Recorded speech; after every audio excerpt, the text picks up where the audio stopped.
C'è qui con noi il sindaco di Bari Michele Emiliano, nonché presidente regionale del PD.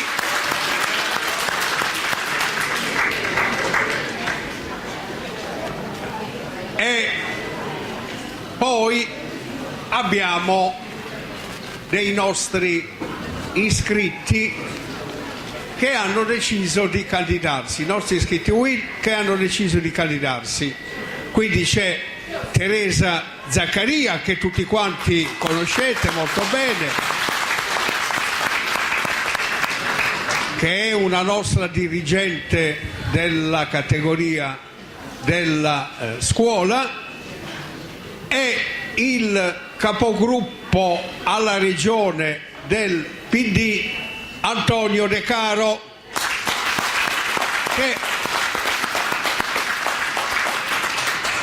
che anche lui è un iscritto Will. Quando si dice ma noi da Will non abbiamo nessuno al Parlamento, no, non è vero, abbiamo anche noi i nostri rappresentanti al Parlamento. Ma poi mi consentiranno praticamente i nostri invitati di dire che per noi innanzitutto è qui presente puntualmente, ogni qualvolta viene chiamato risponde immediatamente all'appello, il nostro segretario generale nazionale dei pensionati Romano Bellissima, che salutiamo. È un cognome meraviglioso. E quindi praticamente noi ci apprestiamo, domenica e lunedì si vota finalmente, finisce quindi questo tormentone elettorale, però noi sentivamo l'esigenza di porre ai nostri invitati candidati alcune domande, perché praticamente noi vogliamo chiedere praticamente come andranno le cose, cioè una volta che si elegge il nuovo Parlamento, che verrà eletto il nuovo governo, ci sono delle problematiche che attengono innanzitutto i pensionati e in generale tutti gli anziani praticamente, e che Rocco Matarozzo scrupolosamente Bravo Rocco.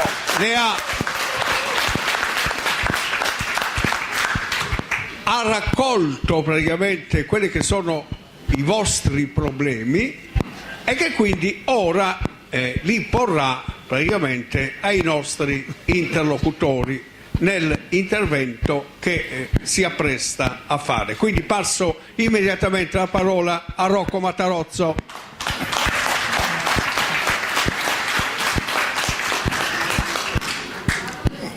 Gentilissimi ospiti, si sente?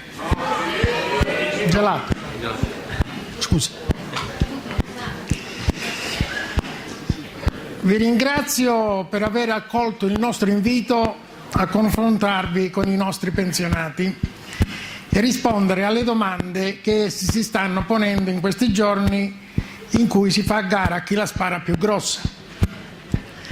Sappiamo che siamo agli sgoccioli della campagna elettorale, per cui abbiamo pensato di procedere nel seguente modo. Vi porrò una serie di domande a cui potrete rispondere a turno. Sono le domande che i pensionati ci hanno posto, ma abbiamo pensato che meglio di noi potete e dovete rispondere voi. Come voi sapete, la UIL in particolare, quale espressione della sinistra sociale, ha sempre creduto nella sua autonomia, per cui i nostri iscritti ritengono che il voto vada dato alla lista che meglio risponde alle richieste ed alle esigenze degli anziani e dei pensionati. A tal proposito ricordo che i sindacati dei pensionati unitariamente hanno da tempo presentato due piattaforme rivendicative, una nazionale ed una regionale, con le quali non ci limitavamo solo a fare delle richieste, ma avevamo ben presente come e dove reperire le risorse.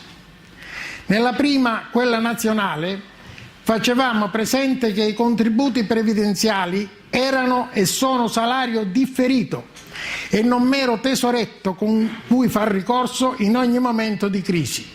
E per questo rivendicavamo e rivendichiamo la separazione tra assistenza e previdenza. In particolare noi della UIL abbiamo sempre condannato la commistione tra i due momenti, scaricando sui contributi previdenziali il costo delle scelte politiche, seppur necessarie, dell'assistenza, che invece deve gravare sulla fiscalità generale. L'altro problema annoso è quello della non autosufficienza, un vero scandalo, scusate, c'ho il gelato, un vero scandalo se si pensa che ai pochi soldi stanziati dal governo Prodi, circa 400 milioni, ma che li aveva almeno stanziati, è seguito l'azzeramento da parte del governo Berlusconi con Tremonti che dichiarava che la non autosufficienza non era problema prioritario per quel governo. E da dove dovevano essere presi i soldi? Lo dicevamo e lo diciamo chiaramente: attraverso la lotta all'evasione fiscale, calcolata dall'Istat e dalla Banca d'Italia, quindi non da noi, in 120 miliardi di euro all'anno, altro che leggi finanziarie. Una lotta all'evasione che si può condurre solo se c'è reale volontà politica.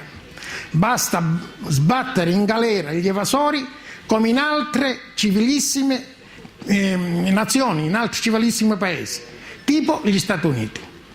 E poi c'è l'annosa questione delle rivalutazioni delle pensioni, di tutte le pensioni. A livello regionale poi abbiamo, sempre scusate,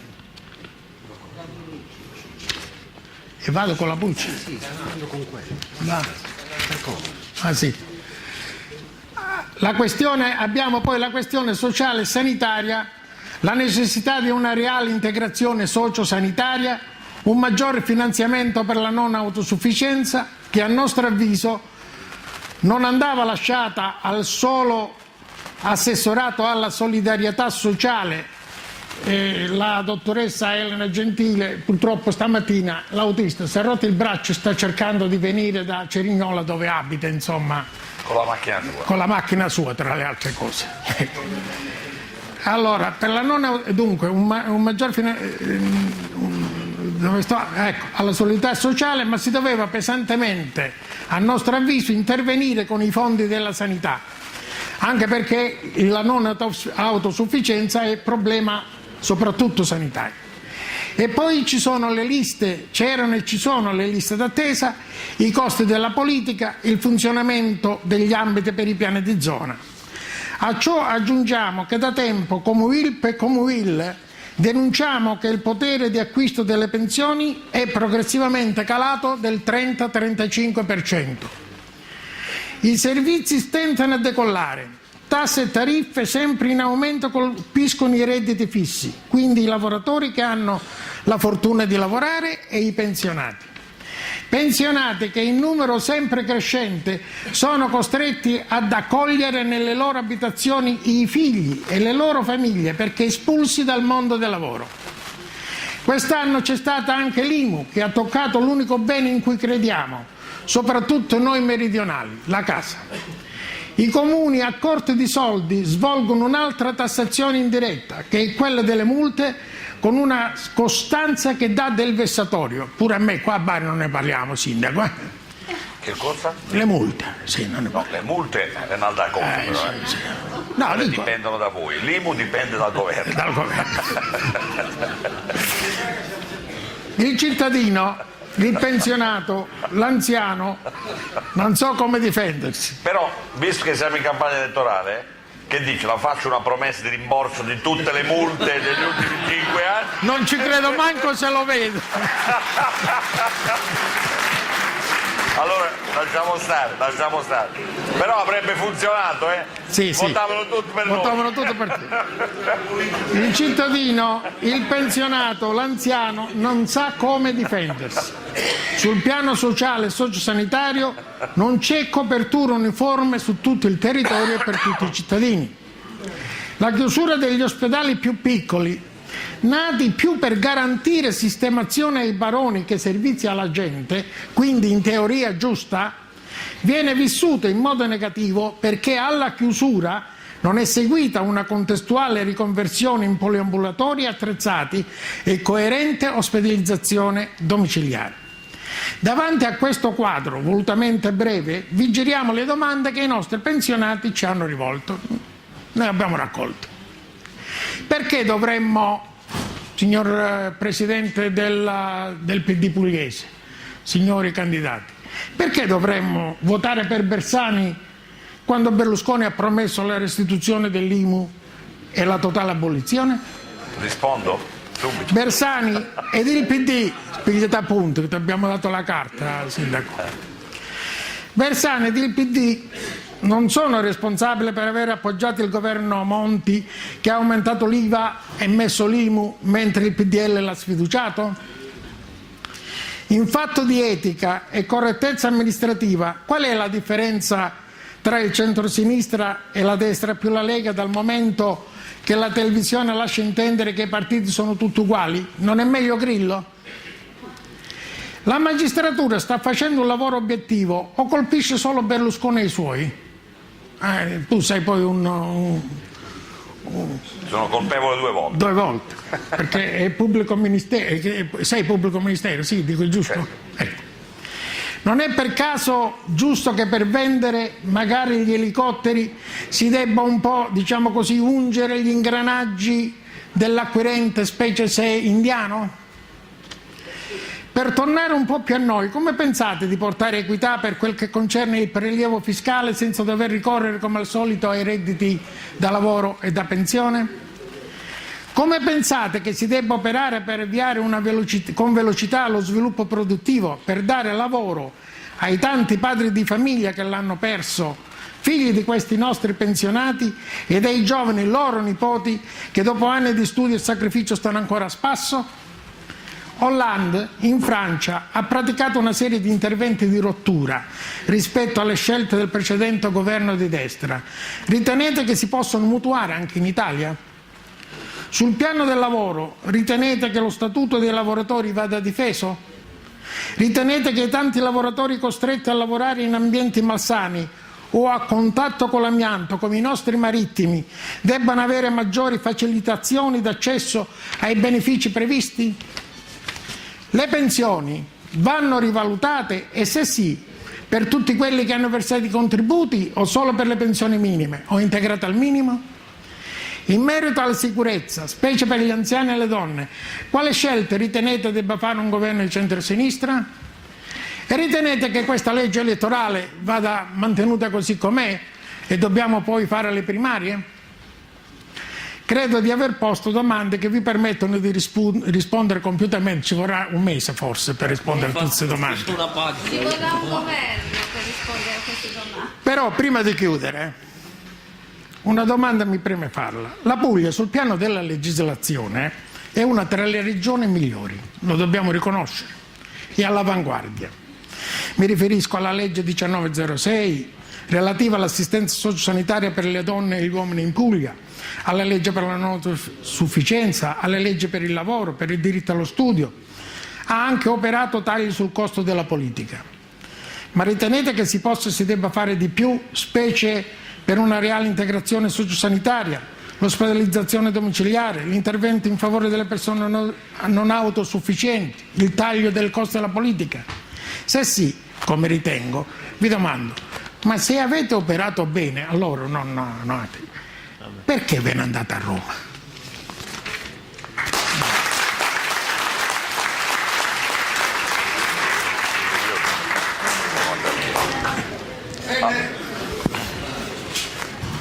Ora ai nostri ospiti diamo la Sono complete parola le domande? e io voglio ricordare che qualche anno addietro qui facemmo una assemblea analoga quando si votava al comune di Bari e la prima volta era candidato sindaco Michele Emiliano praticamente.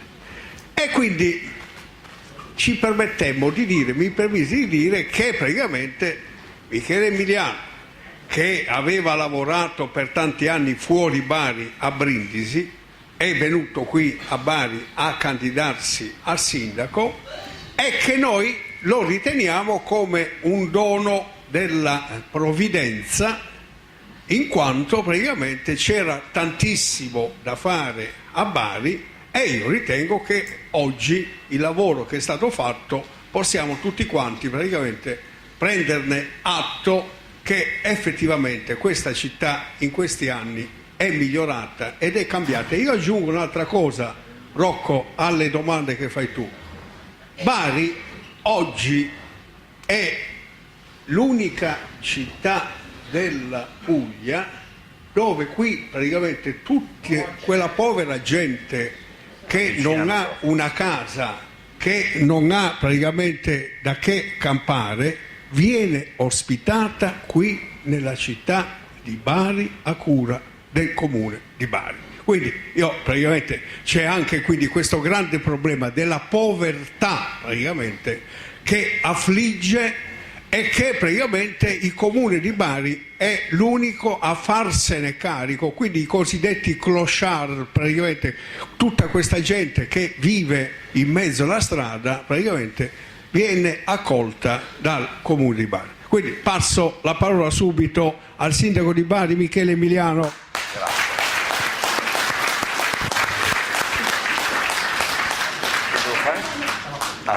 Al mio funziona. Buongiorno a tutti e grazie per questa occasione, perché di questi tempi poter incontrare tante persone, mi alzo in piedi così mi vedete meglio, anche se dicevo, d'altra parte a me mi hanno preso, come avete capito, soprattutto per la processione di San Nicola, perché pare che il sindaco di prima non si vedeva e allora hanno preso a me. Anche perché San Nicola è il protettore di tutta la Puglia, non solo di Bari, ricordatevelo. E infatti è un'operazione, diciamo, molto interessante quella di San Nicola. Dicevo, io vi ringrazio perché di questi tempi incontrare le persone, guardarsi in faccia, chiacchierare, sentire il borbottio del popolo, ecco, io lo chiamo come mi viene veramente, col termine che mi piace di più, quando fai una cosa o non la fai, è il modo migliore per fare i sondaggi. Noi quando camminiamo per strada ci accorgiamo subito se il giorno prima l'abbiamo imbroccata o l'abbiamo sbagliata, non è difficile. Se, come posso dire, c'è stato un momento in cui la comunità si è sentita abbandonata dalle istituzioni, si è sentita trascurata, nel giro di poco lo sguardo delle persone quando il sindaco cammina, io cammino a piedi normalmente, cambia e tu hai la possibilità immediatamente di sentire sulla tua pelle, come succede a casa, in cucina, parlando con il marito, con i figli, hai la possibilità immediatamente di fare, come si diceva una volta, l'esame di coscienza. L'esame di coscienza, sia che noi siamo credenti o non siamo credenti, è un buon metodo perché serve a dirsi, alla sera o al mattino, scegliete voi, serve a dirsi ho fatto tutto quello che potevo fare nelle mie possibilità per fare in modo di fare il mio dovere? E questo sembra un atto di generosità, sembra un atto di altruismo, in realtà secondo me è la forma di egoismo più grande, perché non c'è felicità maggiore. Io da quando andavo a scuola e finivo i compiti per tempo provavo una sensazione di leggerezza dell'animo che solo l'adempimento pieno del tuo dovere ti riesce a dare. Quando trascuri le cose che devi fare, sono poche le cose che dobbiamo fare, sono 4 o 5, quelle 4 o 5 cose che ci ha insegnato la nostra madre a casa, anche papà, ma soprattutto le mamme, diciamo, hanno questo rapporto educativo così importante. E allora anche nella politica le cose veramente importanti non sono tantissime, non vi fate confondere, diciamo, dal circo che è stato innescato. E allora io oggi con molta semplicità, partendo dall'ultima provocazione, io non me ne vado a Roma, cioè voi sapete bene che per una serie di ragioni che non sto qui a riepilogare,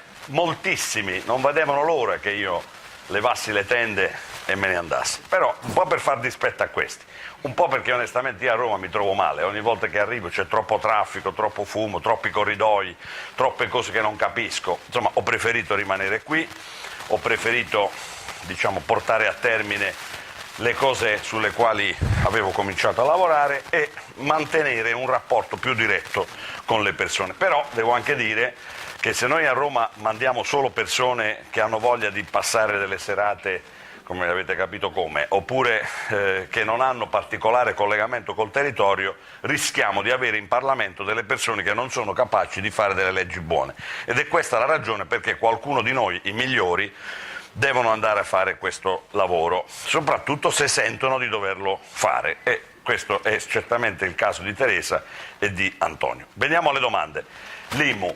Allora, questa è una questione veramente incredibile, cioè io mi rendo conto che una cosa banale risulta difficile da spiegare, cioè noi abbiamo un partito politico, nella sostanza, che sta facendo la sua campagna elettorale esclusivamente su questa questione del rimborso dell'IMU. Rimborso dell'IMU sulla prima casa, intendiamoci, per cui non vi fate confondere, parlano del rimborso dell'IMU sulla prima casa. Allora, l'IMU sulla prima casa, per quel che mi riguarda, è un'ingiustizia, è una cosa che non ci doveva essere e non ci doveva essere mai, perché chi compra una prima casa solleva il comune dall'onere di costruire delle case popolari, solleva il comune da molte altre questioni, soprattutto fa uno sforzo anche per muovere l'economia, perché costruire una casa significa muovere l'economia, di grande portata.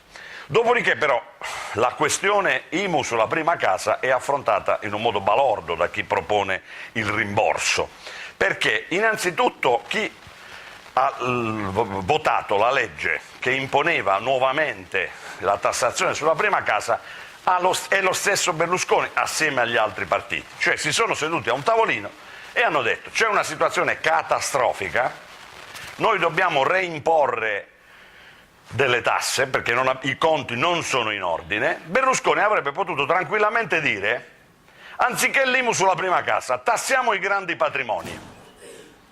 È chiaro questo passaggio? Chi è stato invece quello che ha detto a Monti tu i grandi patrimoni non li tassi perché io rappresento i grandi patrimoni? È stato Berlusconi ed è per questo che è una vergogna questa operazione, è una vergogna che viene perpetrata sulla povera gente. Sì, ci sono tante levette, come nel mixer che sta là, cioè gli alti, i bassi, il fisco è fatto così, sono tante levette, uno deve trovare l'equilibrio e deve fare in modo che alla fine la voce si senta, cioè il bilancio sia pareggiato. Perché quando hanno reintrodotto l'IMU, contro la quale i sindaci si sono battuti fino ad andare a manifestare sotto Palazzo Chigi, perché Berlusconi non ha voluto aumentare la tassazione sulle rendite finanziarie e sui grandi patrimoni e ha accettato la reintroduzione dell'IMU sulla prima casa? Sapete cosa abbiamo dovuto fare noi al Comune di Bari? Introdurre delle franchigie, oltre le due già previste, anche una terza collegata al reddito, per le quali se c'è qualcuno di Bari che ha solo una casa, ovviamente, vi darete atto che ha l'IMU più bassa d'Italia e questo si poteva fare, l'abbiamo fatto in automatico perché questo ci dice il tessuto connettivo al quale apparteniamo. Il tessuto connettivo al quale apparteniamo si chiama PD, si chiama sindacato, si chiamano ultimi, si chiama Costituzione, si chiamano... Noi siamo quelli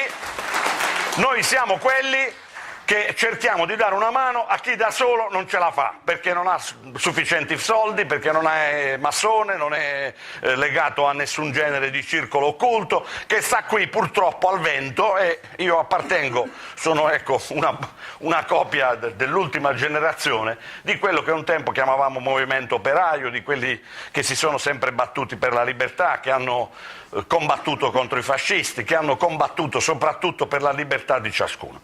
E quindi questa cosa dell'IMU fa vergogna per le ragioni che vi ho spiegato. È credo semplice spiegare che se Berlusconi avesse voluto evitare la tassazione sulla prima casa IMU avremmo tranquillamente potuto evitarla, perché ha ragione lui, sono solo 4 miliardi, bastava chiedere i 4 miliardi a chi ha per esempio più di 10 case, bastava introdurlo, però siccome tra quelle persone c'è lui e i compari suoi non ha mai voluto farlo.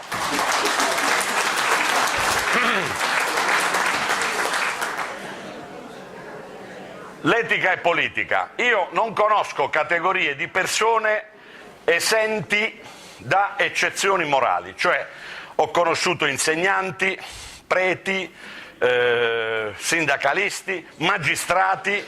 In tutte queste categorie ho trovato politici, ho trovato più o meno la stessa percentuale: 95% di brave persone, 1-2% di criminali veri, cioè di persone, come posso dire, pericolosissime, un altro 3-4%, diciamo così, di persone che si lasciano andare, cioè che a seconda delle situazioni possono fare del male, ma possono anche essere riprese alle ragioni delle cose positive. Questo 95% di persone per bene normalmente, come posso dire, viene molto impressionato dal singolo atto commesso dal criminale vero, spesso con l'aiuto di chi, come posso dire, pensa che tutte le cose sono uguali, che non c'è differenza tra bene e male. E voi sicuramente conoscerete delle persone che, pur non essendo cattive, assomigliano a Lucignolo, quello della favola di Pinocchio. Lucignolo che cos'è? È uno che non ha stima di se stesso, che quando vede Pinocchio di fronte ad una scelta importante gli dà sempre consigli negativi, perché vuole che Pinocchio assomigli a lui, cioè assomigli, come posso dire, a questa cosa non particolarmente interessante che lui giudica essere. Ora, io mi permetto di dire che in politica di queste persone ce ne sono, cioè di persone che non hanno una grande stima di se stesse, quindi si dedicano alla politica nella speranza di fare qualche bella figura, di arrangiare un poco di patrimonio in più, ma sono un numero limitato di persone. Il problema qual è? Che fanno dei danni incalcolabili, perché basta che uno di questi si infili in un patronato, in un sindacato, in una procura della Repubblica. Io ho lavorato in una procura della Repubblica a Brindisi, dove alla fine del mio corridoio c'era un magistrato che faceva delle cose sbagliate, sequestrava i motoscafi dei contrabbandieri e poi dopo 5 giorni li restituiva, e nessuno capiva perché facesse così. O meglio, l'abbiamo capito dopo, e non è difficile intuire che cosa facesse questo signore. Io un giorno mi chiamarono dal CSM perché durante il periodo di Mani Pulite la procura che doveva giudicare sulle denunce contro i magistrati di Milano era a Brescia, ve lo ricordate? Allora che successe? Che ci fu una specie di grande convocazione, perché il male ha la sua organizzazione, non solo il bene, e cercarono di far trasferire a Brescia tutti i magistrati, diciamo, con i quali si poteva parlare. E mi chiesero dal CSM chi fosse questo signore che stava in procura con noi, perché aveva fatto domanda per andare a Brescia, e io gli raccontai che razza di persona era.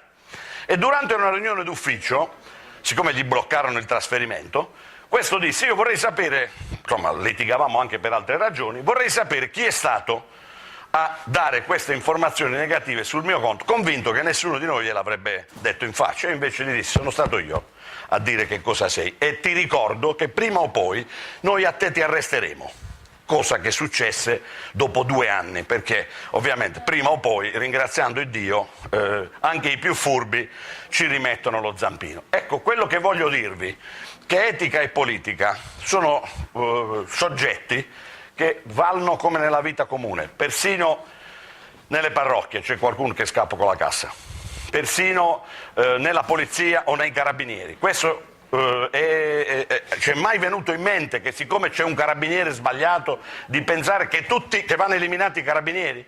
È mai potuto accadere che, siccome un sacerdote non si è comportato bene, noi accomuniamo nel giudizio tutti i sacerdoti che dalla mattina alla sera si spezzano la schiena per nulla, per sostenere il dolore della nostra esistenza? L'abbiamo mai fatto un ragionamento così? Invece per i politici questa cosa avviene regolarmente, come se noi fossimo assolutamente tutti uguali. Allora io non vi chiedo niente, vi chiedo solo di giudicare le persone come giudicate tutte le altre. Cioè prendete un politico per volta, un sindaco, un consigliere comunale, e guardatevelo, vedete che cosa fa dalla mattina alla sera, vedete che cosa è capace di fare, e dopodiché lo giudicate col nome e col cognome, non li giudicate nel mazzo, perché giudicare i politici nel mazzo è un'operazione che non funziona. D'altra parte i telegiornali vi danno chiaramente conto che le tangenti degli elicotteri non le pagano i politici.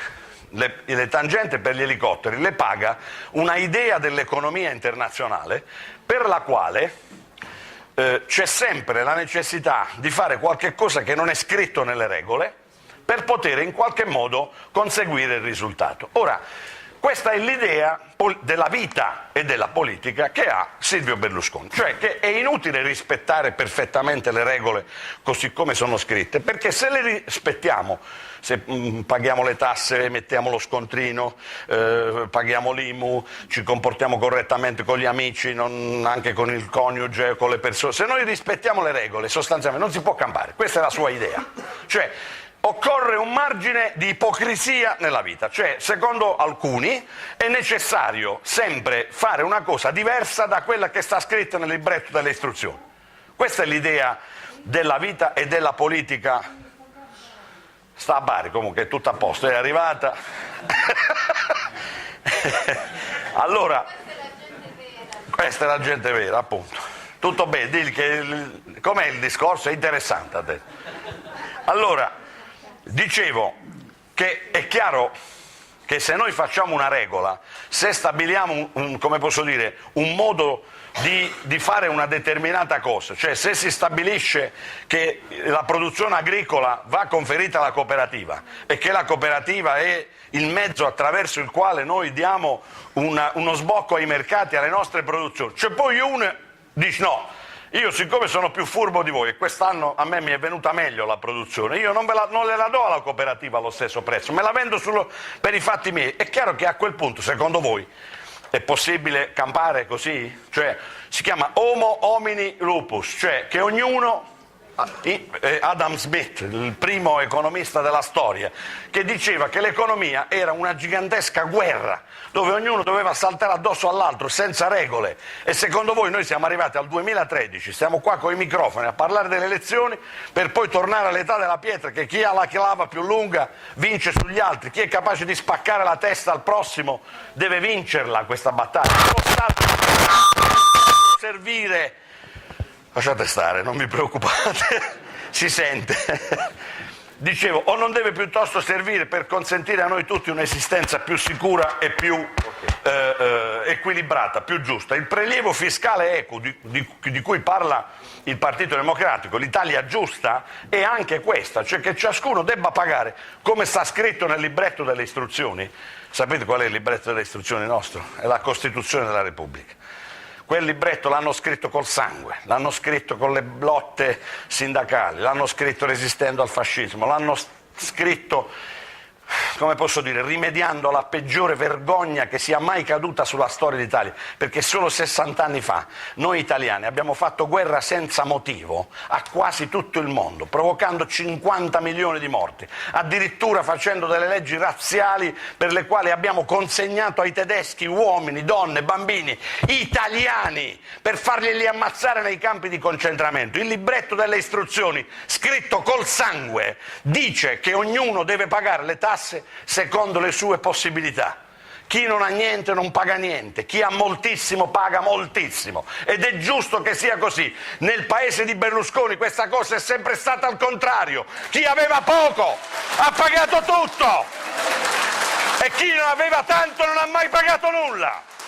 Ecco perché io sto facendo la campagna elettorale per Antonio De Caro e Teresa Zaccaria, perché devono andare in Parlamento e senza alzargli le mani ovviamente, ma con ragionamento, gli devono dire che noi non siamo d'accordo con questo sistema. Noi con questo sistema che hanno applicato fino a mo' non siamo d'accordo. Siamo convinti che se distribuiamo la ricchezza attraverso il prelievo fiscale in modo giusto, anche lo sviluppo produttivo, che è un'altra domanda che mi è stato fatto, funzionerà meglio, perché se ognuno di noi ha un pochino di soldi in tasca, i consumi aumentano. Si chiama legge dell'utilità marginale della domanda.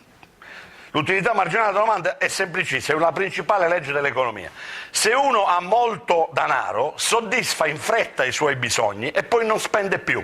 Se uno ha molto denaro distribuito tra molte persone, i consumi aumentano perché ciascuno consuma e la soddisfazione del bisogno arriva più tardi, perché tu hai sempre un margine di aumento della produzione di beni e di servizi.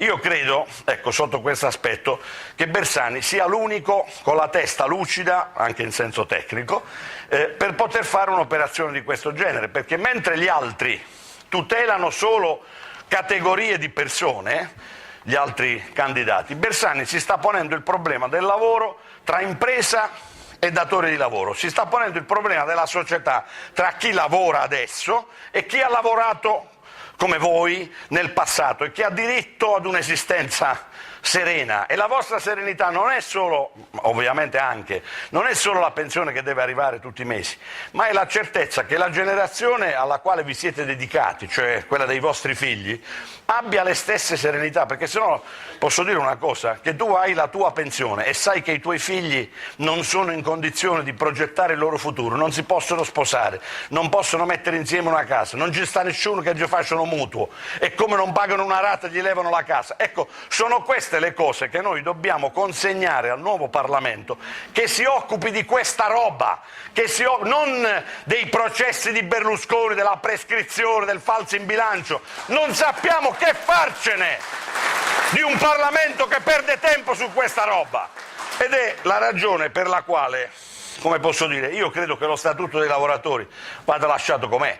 Prima di tutto è adesso vi sto provocando, però voi lo consentirete, è una delle cose belle fatte dai socialisti in questo paese, perché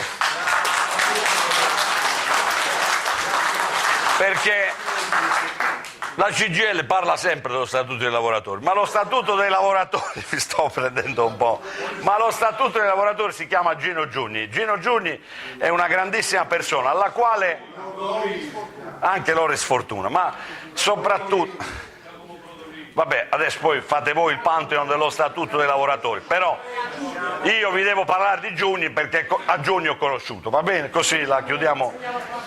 Non solo insegnava a Bari, ma quando era purtroppo ormai su una sedia a rotelle, abbiamo avuto l'onore di concedergli la cittadinanza onoraria della città di Bari, proprio perché quello Statuto dei lavoratori,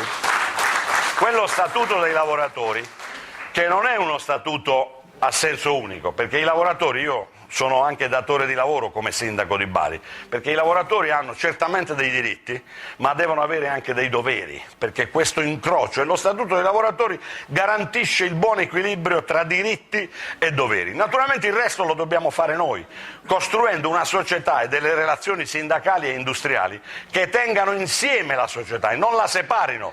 Però se il riscaldamento lo abbassate, secondo me non sbagliamo, È vero? Fa scaldo. Vedi, il sindaco reagisce subito ai problemi della collettività. Voglio anche dire che i lavori usuranti, non tutti i mestieri sono uguali. Uno può fare il magistrato, parliamoci chiaro, se il cervello lo accompagna, fino a 75 anni, qualche volta anche fino a 80 se ne ha voglia e se è in condizione di farlo. Ma uno che ha lavorato all'Ilva o è stato imbarcato o è stato con la schiena spezzata al freddo e al maestrale d'estate e d'inverno sotto al sole in campagna, come fa a lavorare fino a 80 anni? Se ci riesce è un record, è una cosa che va sul Guinness dei primati, ma non può essere una regola. Ed è evidente quindi che chi ha lavorato tutta la vita e ha esposto, ha generosamente consegnato la propria salute al paese per svolgere determinati compiti, perché di questo si tratta. Viene in mente per i lavori usuranti la parabola dei pani e dei pesci, no? La parabola dei pani e dei pesci a me da bambino mi colpiva il fatto della moltiplicazione, ed è evidentemente la cosa sbagliata, perché il problema non è la moltiplicazione, è come si arriva a procurare il necessario per tutti in quella parabola. E lì la parola chiave che Gesù dice è: date da mangiare voi stessi, che vuol dire consegnarsi al popolo perché il popolo possa soddisfare le proprie esigenze. Allora chi ha fatto lavori usuranti ha dato da mangiare se stesso alla sua nazione, al suo popolo, al suo paese, alla sua famiglia, e ha diritto ad una tutela particolare. Su questo assolutamente non possono esserci dubbi. È ovvio che io, se dicessi che le pensioni non vanno rivalutate, arruini tutte cose, giusto? Però è evidente che le pensioni non sono dei regali come qualcuno le concepisce. Noi abbiamo un Presidente del Consiglio in carica, perché quello che sta adesso, Monti, è una specie di prestanome, non ve ne ho parlato neanche perché a questo punto è inutile anche perdere il tempo con Monti. Ma quello che veramente ci ha portato in questa condizione, l'idea che il pensionato abbia un diritto, non lo sfiora nemmeno.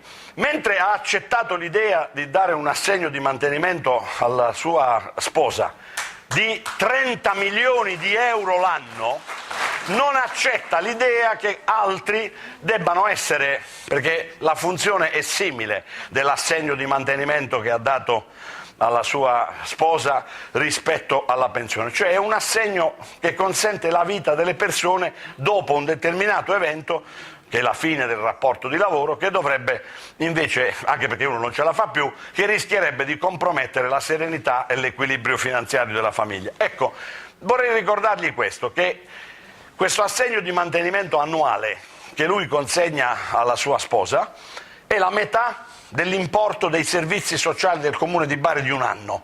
Cioè, se il Comune di Bari avesse quell'assegno di mantenimento da Berlusconi, e credo che Berlusconi ne potrebbe mantenere diversi di comuni italiani, chissà come fa a guadagnare tutti questi soldi di questi tempi, ma questo diciamo non è un problema mio, è un problema di altri accertare come fa a guadagnare tanto denaro. Ma se è così, vi pare normale che una persona debba guadagnare tanto denaro al punto da dare ad una sola persona un assegno di mantenimento che è la metà dell'importo dei servizi sociali del Comune di Bari? E vi dico questo, che il Comune di Bari li ha raddoppiati in questi ultimi 10 anni, siamo passati da 30 a 60, ma quando governavano gli amici suoi il Comune di Bari, l'assegno dei servizi sociali di Bari era di 30 milioni di euro, cioè esattamente quanto lui dava ad una sola persona, ad una sola famiglia. Ed è questa la cosa che non funziona. Questa non è invidia, perché io a Berlusconi non lo invidio. Quello che vuole può dire, non ho nessun tipo di... non cambierei la mia condizione con la sua per nessuna ragione al mondo, perché onestamente credo di avere una dignità che non mi provoca un meccanismo di invidia nei suoi confronti. Ma lui, oltre il concetto di invidia, il concetto di giustizia, sa che cos'è? E ha mai subito un'ingiustizia vera in vita sua? O tutte le volte se l'è cavata addirittura cambiando le leggi del Parlamento quando c'era qualche cosa che non andava? Ed è questa la ragione per la quale non vuole cambiare la legge elettorale. La legge elettorale non la vuole cambiare perché solo con questa legge elettorale, dove non ci sono candidati, dove non possiamo andare a chiedere il voto ad personam, dove non possiamo sfruttare il fatto che Maria conosce Antonio, conosce Teresa, non possiamo sfruttare i legami tra le persone, dove noi siamo molto più forti, noi siamo dentro la società, parlo della sinistra nel suo complesso, questa sinistra che abbiamo finalmente messo insieme, siamo immensamente più forti di lui e ci fa giocare a X Factor. Queste elezioni sono come X Factor, basta andare in televisione, sentire 4 scemenze e poi cliccare col dito, andare a votare come si vota per un cantante. Questa cosa non ci sta bene, questa legge elettorale va cambiata, perché voi dovete votare persone col nome e col cognome e giudicarle col voto, giudicare il loro partito ma anche la loro attività politica. Berlusconi va rubato anche questo, ci ha impedito di cambiare la legge elettorale e questo è un fatto drammatico. La sicurezza, io ho dedicato a cercare di rendere più sicuro il mio paese tutta la mia prima vita, poi sono diventato sindaco. Ci sono molte cose che si possono fare, ma dal mio punto di vista la politica ha un compito principale, quello di rendere la società più equilibrata. Quando una società è equilibrata ed è più giusta ed ha il prelievo fiscale e ha le pensioni che funzionano e ha la possibilità di far fare impresa a chi ha voglia di intraprendere senza il calcagno della mafia sul collo, ecco, tutte queste cose vi garantisco che rendono l'Italia più sicura, anche l'Italia più sicura. L'immigrazione che noi subiamo diventa selvaggia e diventa produttiva di reati quando non la sappiamo gestire, quando anziché trasformarla in una ricchezza come è, perché tutte le persone che vengono a lavorare qui e fanno quei lavori che noi non vogliamo fare più provocano ricchezza in questo paese e i numeri lo dicono. A Bari ci sono 10.000 immigrati, dei quali migliaia sono di religione musulmana, sono quelli che vengono spacciati per terroristi o sfaticati, o voi li avete mai sentiti? Avete mai sentito volare una mosca? Avete mai sentito uno di questi immigrati stabilmente insediati a Bari che vengono trattati come persone? Ne avete mai sentito uno che ha fatto qualche cosa di sbagliato? non è mai accaduto, perché questa è una società, la nostra, dove io e il vescovo, il giorno del Ramadan, andiamo a fare gli auguri a queste persone e non succede nulla. Certo, se noi li teniamo buttati per strada, a dormire in macchina, senza nessun tipo di sostegno e soprattutto in clandestinità, consentendo a datori di lavoro truffaldini di sfruttarli pagandoli 3 euro l'ora, è chiaro che alla fine impugneranno un coltello, perché questo è accaduto anche ai nostri immigrati italiani quando venivano trattati in quel modo. La mafia in America, come credete che si sia affermata? Grazie allo sfruttamento di chi pensava di utilizzare i nostri immigrati come carne da cannone, e noi dobbiamo rendere lo stesso trattamento dopo aver fatto l'esperienza che abbiamo fatto con i nostri parenti, i vostri, perché chi di voi non ha una storia di immigrazione nella sua famiglia? Ecco, allora per favore, in queste elezioni, tra le varie cose, oltre che l'intelligenza, adoperiamo anche la memoria, cerchiamo di ricordarci tutto quello che è successo e tutte le scemenze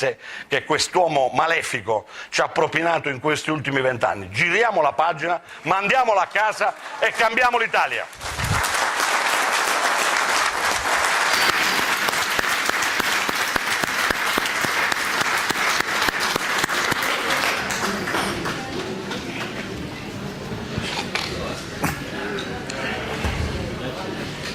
Io ho fatto un comizio perché la platea mi piaceva moltissimo, perché di solito non faccio così, parlo diciamo col tono da convegno, ma eravate così straordinari che avevo voglia di stringervi forte, ecco perché ho parlato così.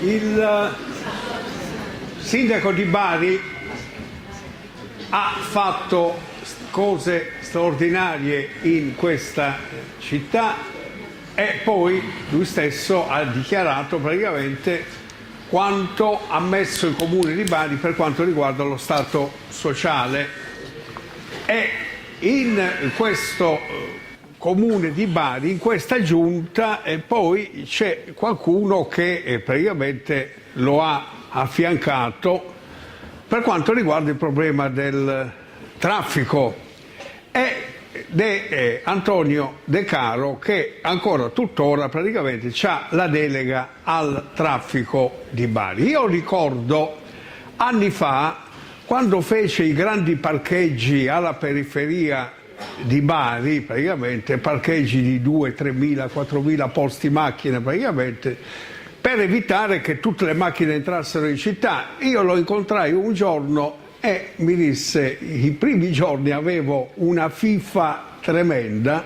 perché lì anziché andarci 1.000, 2.000, 3.000 macchine, ci andavano 4, 5, 10 macchine al giorno, e quindi dicevo: Madonna, un fallimento, cosa ho combinato?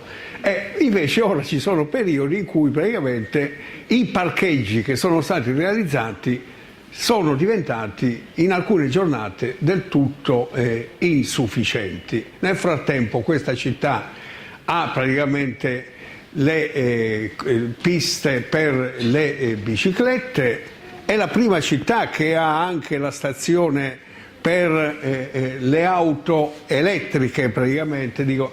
E quindi sono state fatte una serie di cose. Nel frattempo De Caro è diventato anche capogruppo del PD alla regione, e anche lì praticamente assieme a De Caro, sindacato, praticamente abbiamo portato avanti alcune battaglie che le abbiamo vinte praticamente anche di fronte a grossolani errori che il presidente Vendola stava commettendo. Praticamente noi praticamente da un lato come sindacato e De Caro alla regione come capogruppo del PD abbiamo corretto la rotta e realizzato, riteniamo, anche lì dei risultati buoni.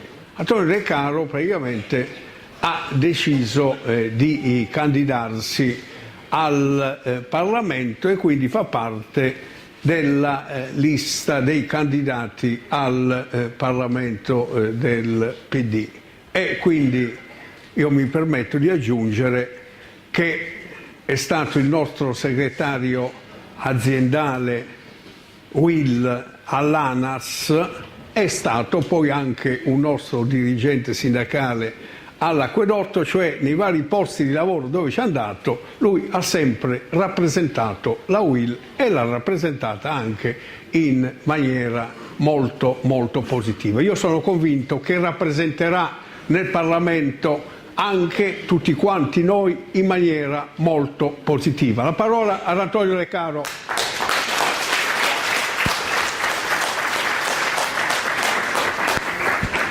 Mi iscriverò alla UIL pensionati prima o poi, sperando di avere la possibilità di andare in pensione. Proverò a rispondere alle domande che fa Rocco. Si sente? Si sente? No. Questo? Ritorno, si sente? Si sente?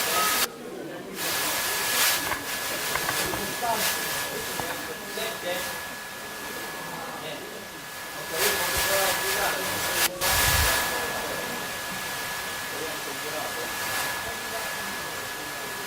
Con questo? Posso parlare addosso al italiano? Si sente? Adesso sì? Si sente? Allora,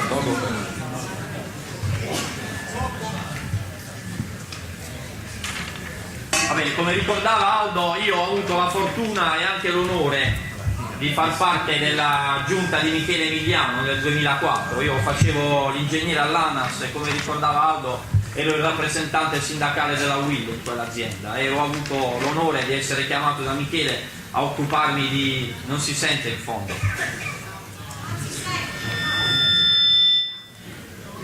Si sente? Adesso? Troppa gente. I microfoni emiliani. Si sente? Michele, dammi il microfono, vediamo quello duro.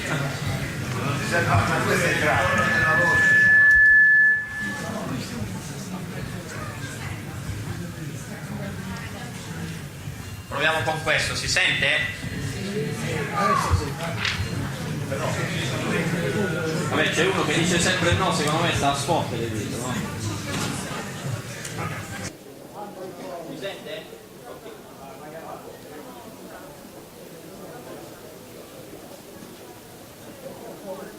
Salutiamo il sindaco di Bari che si sta allontanando.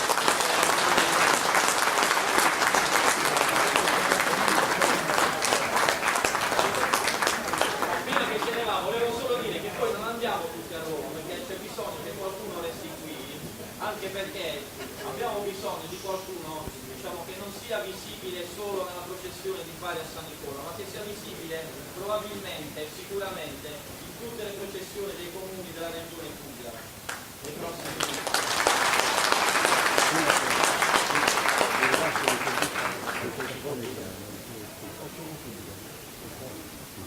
perché io sono candidato per andare a Roma, certamente non lo faccio per andare a spingere un bottone, io credo che si può servire la propria comunità, il proprio territorio, che ho trovato l'opportunità a fare io in questi anni anche in una postazione diversa.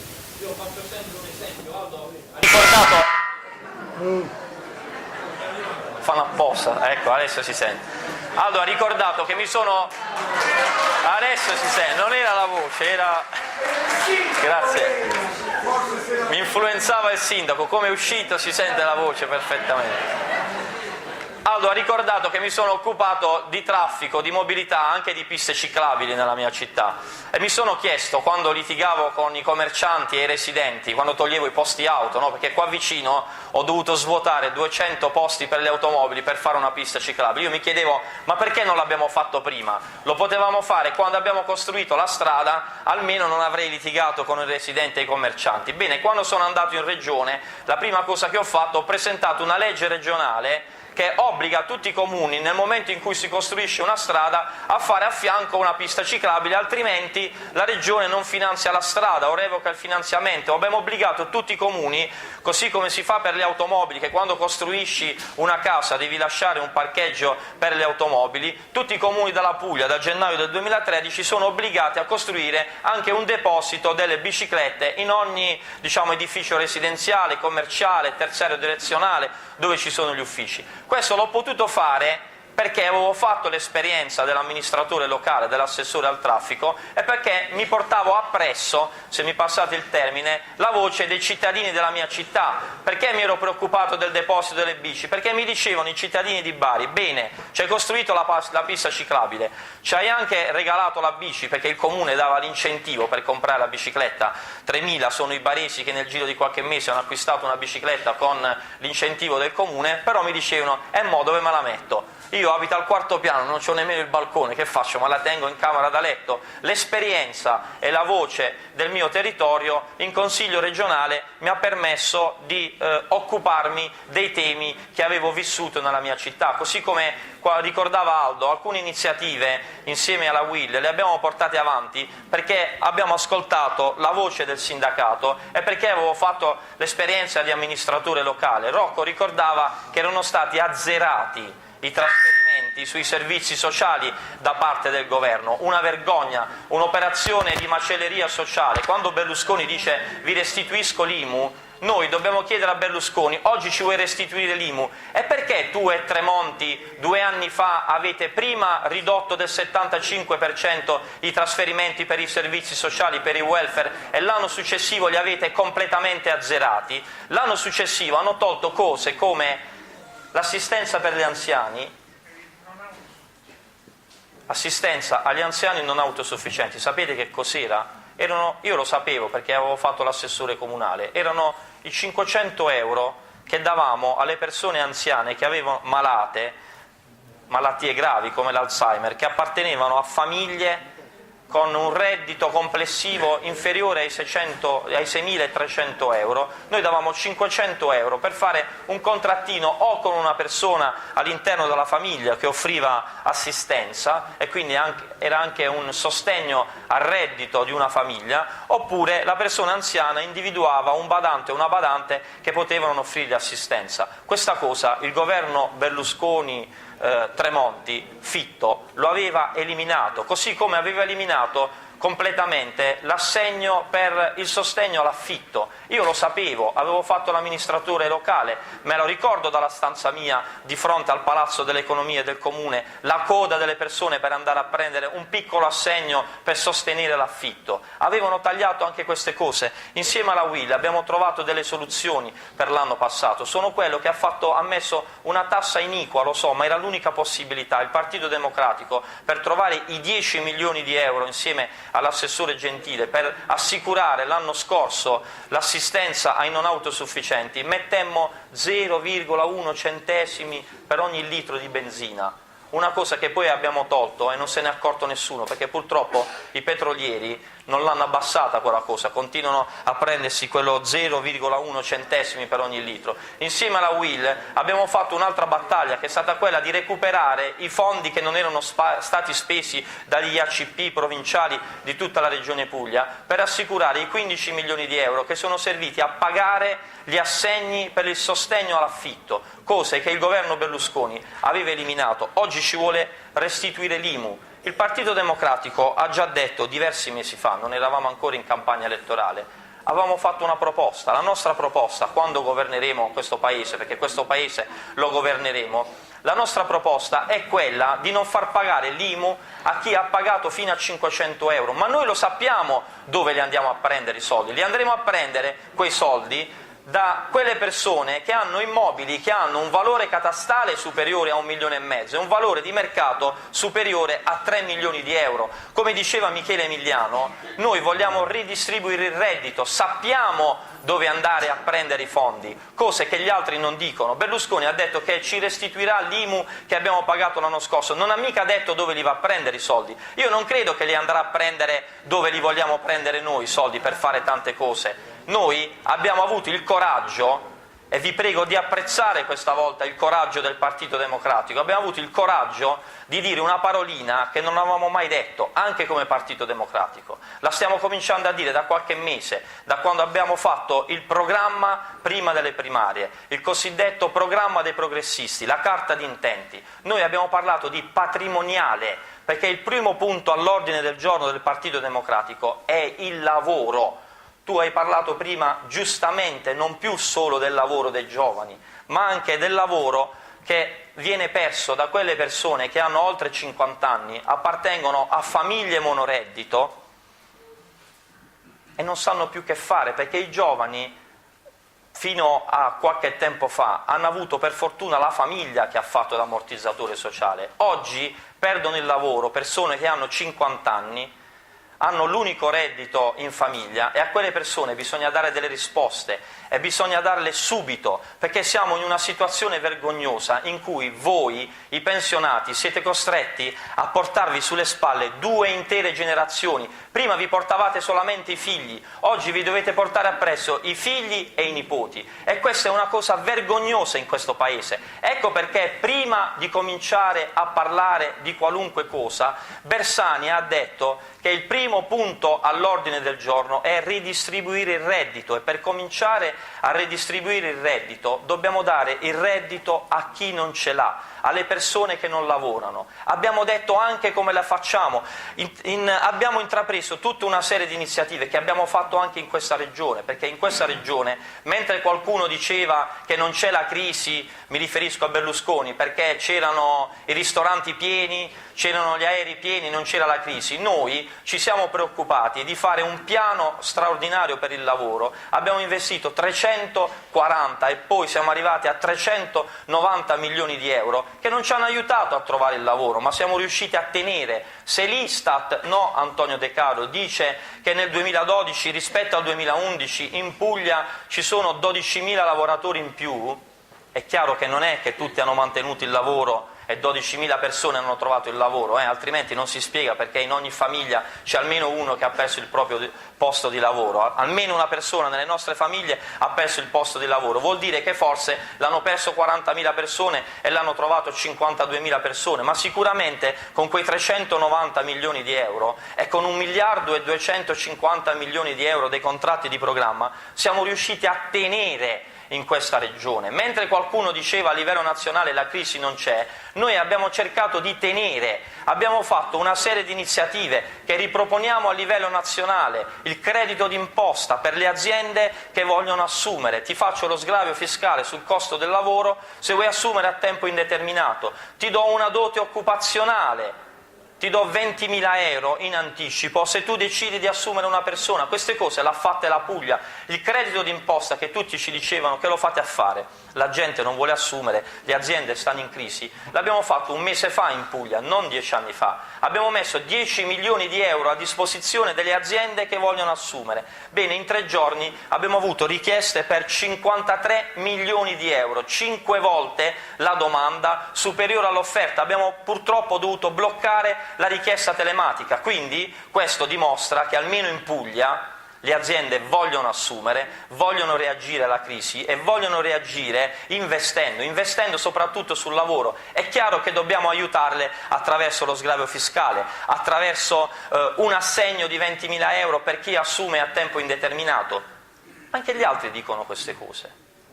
Non dicono però dove vanno a prendere i soldi, noi lo diciamo perché noi abbiamo detto quella parolina magica, patrimoniale. Noi andremo a prendere i soldi dalle grandi rendite finanziarie, dalle grandi rendite patrimoniali, che in questo Paese non sono state tassate mai. Noi ci siamo preoccupati in questo Paese di tassare solamente le risorse mobili, abbiamo tassato i lavoratori, abbiamo tassato le aziende medie e piccole che costituiscono l'ossatura del nostro Paese e sono le aziende che magari vogliono assumere, come hanno dimostrato i dati della Puglia di qualche mese fa. Quelli abbiamo tassato fino ad oggi, lavoratori e aziende che vogliono assumere. Ci siamo dimenticati di tassare le grandi rendite finanziarie, le grandi rendite patrimoniali, che poi sono le risorse immobili di questo Paese, perché questo è l'unico Paese europeo in cui succede una cosa strana, che è più facile e più conveniente avere appartamenti o garage da affittare piuttosto che avere un posto di lavoro. Questa cosa va ribaltata completamente, è una situazione che dobbiamo ribaltare, è una situazione che per 20 anni non è stata toccata mai. Col governo Berlusconi non è mai stata toccata né la grande finanza e nemmeno i grandi patrimoni immobiliari. Per quale motivo? Perché sono le persone che poi votano per Berlusconi. Quando lui dice io vi restituisco l'IMU, perché nessuno gli dice che il 14 marzo del 2011 l'IMU l'ha introdotto lui?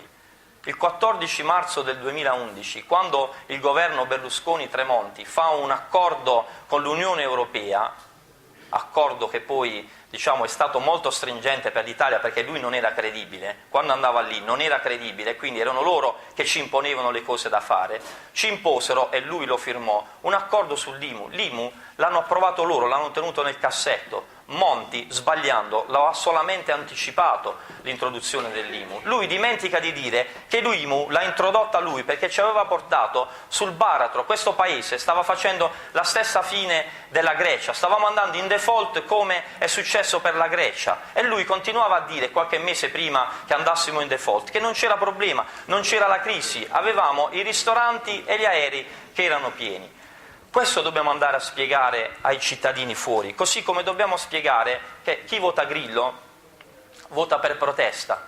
Io capisco, è anche giusto protestare, perché la politica non ha dato le risposte ai cittadini, soprattutto sui costi della politica. La politica non è riuscita a rispondere a quello che chiedevano i cittadini. Grillo fa una battaglia giusta sui costi della politica. Quello che dobbiamo spiegare è che almeno in questa regione il Partito Democratico ha già dato dimostrazione di avere un rapporto di sobrietà con i costi della politica. Non stiamo solo promettendo, come ho fatto io, come ha chiesto Bersani, che ho già sottoscritto una proposta di legge nazionale che si chiama pressappoco così, metà parlamentari a metà prezzo e senza il porcellum, perché credo che si può amministrare questo paese con 500 persone, non c'è bisogno di 1000 persone. Se abbiamo il tasso più elevato di politici rispetto a tutti gli altri paesi europei, si può dimezzare lo stipendio dei parlamentari, che è molto alto, e soprattutto, per rispondere a una tua domanda, dobbiamo eliminare il porcellum, dobbiamo dare la possibilità ai cittadini di scrivere il nome e il cognome della persona, e l'avete scoperto.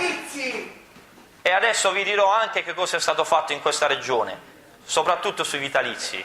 Noi in questa regione, il Partito Democratico in particolare, non riceveva i 4 milioni di euro che riceveva il PDL del Lazio, che andavano a spendersi alle feste. A noi ci davano 125.000 euro all'anno, che erano tanti, e noi li abbiamo restituiti. Noi abbiamo restituito 54.000 euro, non c'erano scandali, non c'erano problemi sui costi della politica, noi li abbiamo restituiti. Non è stato facile, perché i funzionari della regione qui vicino ci hanno tenuto una settimana a spiegarci che fosse opportuno che ce li portavamo per l'anno successivo, e che non era mai successo nella storia di questa regione dal 1970 che un gruppo politico restituisse i soldi. Noi abbiamo detto: abbiamo usato i soldi che ci servivano, sono avanzati e li abbiamo restituiti. Il Partito Democratico di questa regione, io capogruppo e Sergio Blasi segretario regionale, il 10 maggio del 2010, appena eletti, abbiamo depositato una legge per ridurre il numero dei consiglieri regionali da 70 a 50, ci siamo riusciti con 2 passaggi, la prima volta a 60 perché ci volevano i 2/3 dell'assise consigliare, poi siamo scesi a 50 anche grazie a una legge nazionale.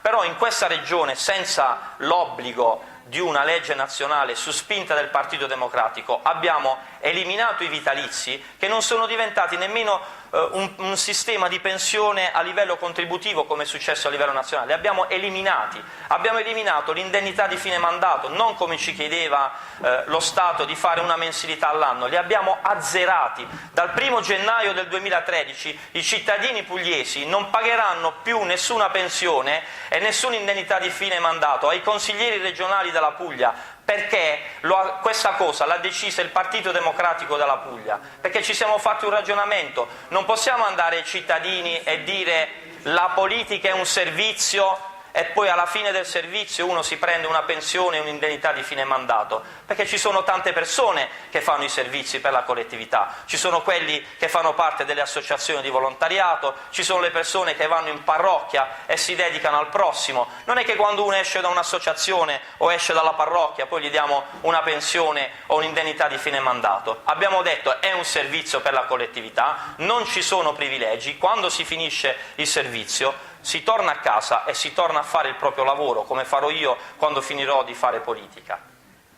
E la legge elettorale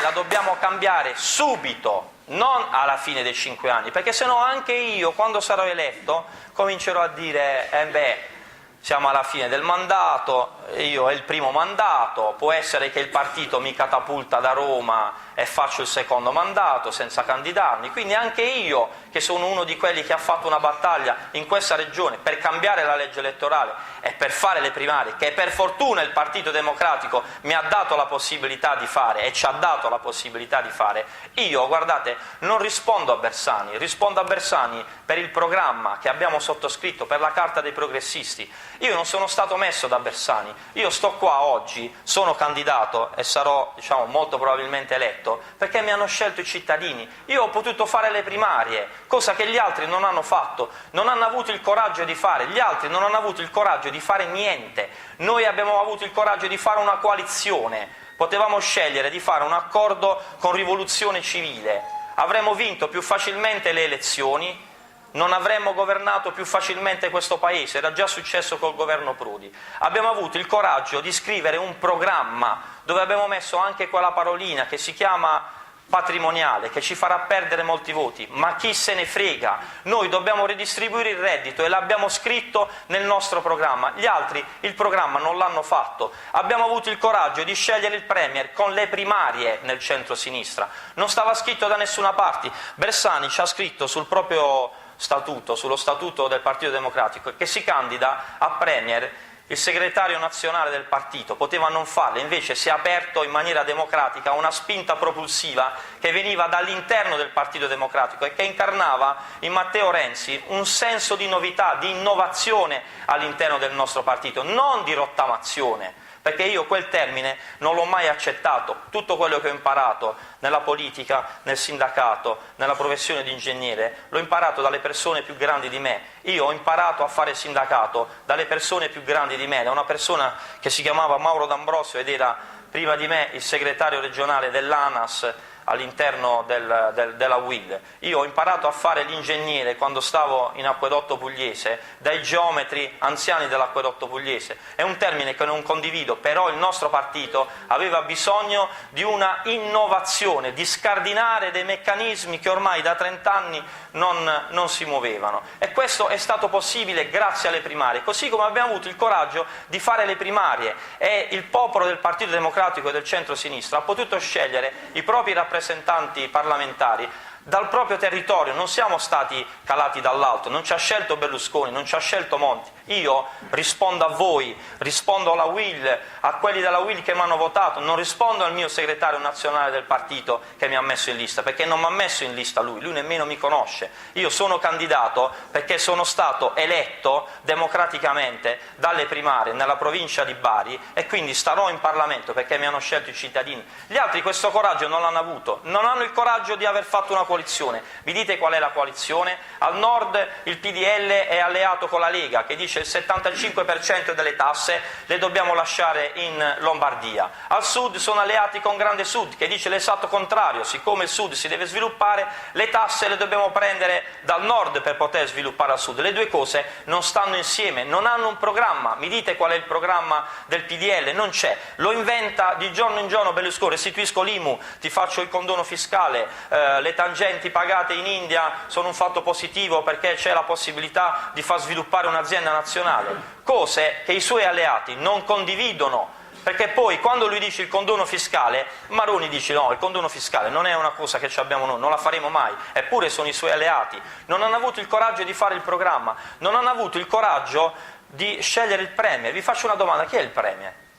Tutti pensano che è Berlusconi, lui ha detto io sono bravo in economia, tant'è vero che mi ero accorto che non c'era la crisi perché stavano i ristoranti pieni. Lui ha detto il Premier è Alfano, però quelli che votano PDL vogliono Berlusconi Premier, quelli che vogliono la Lega vogliono Maroni Premier, ma lui dice io non lo posso fare, sono candidato in Lombardia, lo fa Tremonti, tant'è vero che hanno scritto Tremonti nel simbolo. Sono almeno 4 i candidati Premier che c'hanno, 4 persone. Noi ne abbiamo scelto uno, l'abbiamo fatto in maniera democratica, l'abbiamo fatto scegliere al popolo del centro-sinistra. Non hanno avuto il coraggio di fare le primarie. Io sto qui perché sono stato scelto dai cittadini della provincia di Bari. I miei colleghi consiglieri regionali hanno scoperto del PDL, hanno scoperto di essere in lista o di essere rimasti fuori dalla lista dal giornale.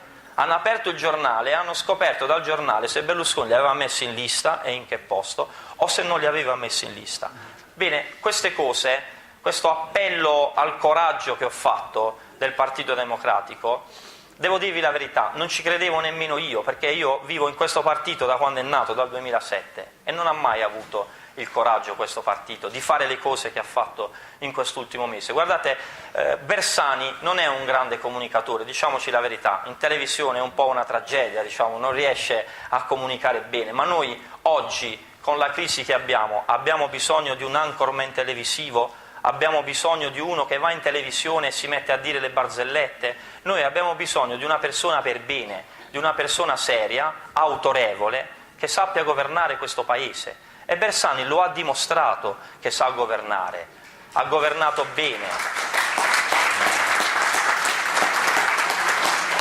Ha governato bene quando ha fatto il presidente della regione, ha governato benissimo quando ha fatto il ministro, per quel poco tempo che gli è stata data la possibilità di fare il ministro. Quanta gente si ricorda che prima si pagavano 5 euro per la ricarica telefonica, soldi che andavano alle multinazionali della telefonia mobile? Non si paga più. Prima si pagava 44 euro, se non ricordo male, la chiusura del conto corrente in banca. Non potevi trasferirti da un'assicurazione all'altra se non pagavi. Se dovevi fare il passaggio di proprietà dell'automobile, dovevi andare necessariamente dal notaio. Oggi sì, si paga ancora la tassa, ma non devi pagare la parcella professionale al notaio. Ha fatto delle liberalizzazioni mirate ai cittadini, però, non agli interessi delle corporazioni o agli interessi di quelli che votano per Berlusconi. Ha fatto delle cose per noi, per voi, ed è stato un fatto positivo, un riformista progressista che ha fatto, come dice lui, una lenzuolata di liberalizzazioni che erano sempre state promesse dai governi liberali di centrodestra e che non hanno fatto mai. Noi abbiamo avuto il coraggio di farlo e avremo il coraggio questa volta di redistribuire il reddito, perché il 9% degli italiani possiede il 50% delle ricchezze. Non lo dobbiamo ammazzare quel 9%, non tutti hanno ereditato ricchezze, in tanti se le sono costruite quelle ricchezze in maniera legittima, in maniera seria, lavorando, sudando anche loro. Però è arrivato il momento che chi ha di più deve dare di più. Quindi quando usciremo da questa sala io vi prego di spiegare ai vostri parenti, ai vostri amici, alle persone che incontrate più spesso, anche al bar quando andiamo a prendere il caffè, che questa volta è arrivato il turno nostro. Per 20 anni, quasi ininterrottamente, ci hanno governato le destre. Oggi è arrivato il turno del Partito Democratico e del centro-sinistra, perché solo se voteranno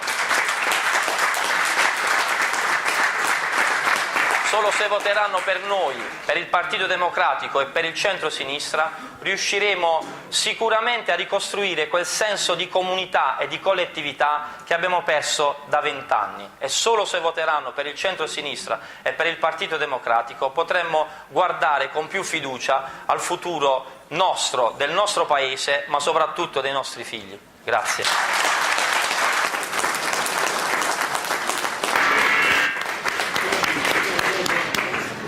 Io mi permetto di aggiungere ai maestri del sindacato che ha citato Antonio Recaro il papà, che è stato un sindacalista della UIL e quindi come dire, è una tradizione di famiglia essere sindacalisti della UIL.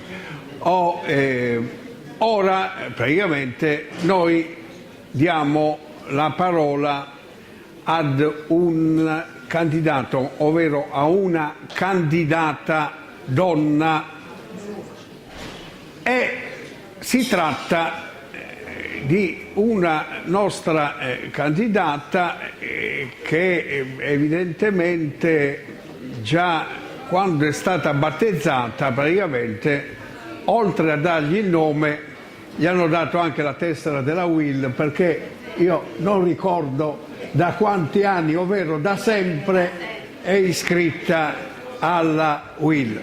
È Teresa Zaccaria. Teresa Zaccaria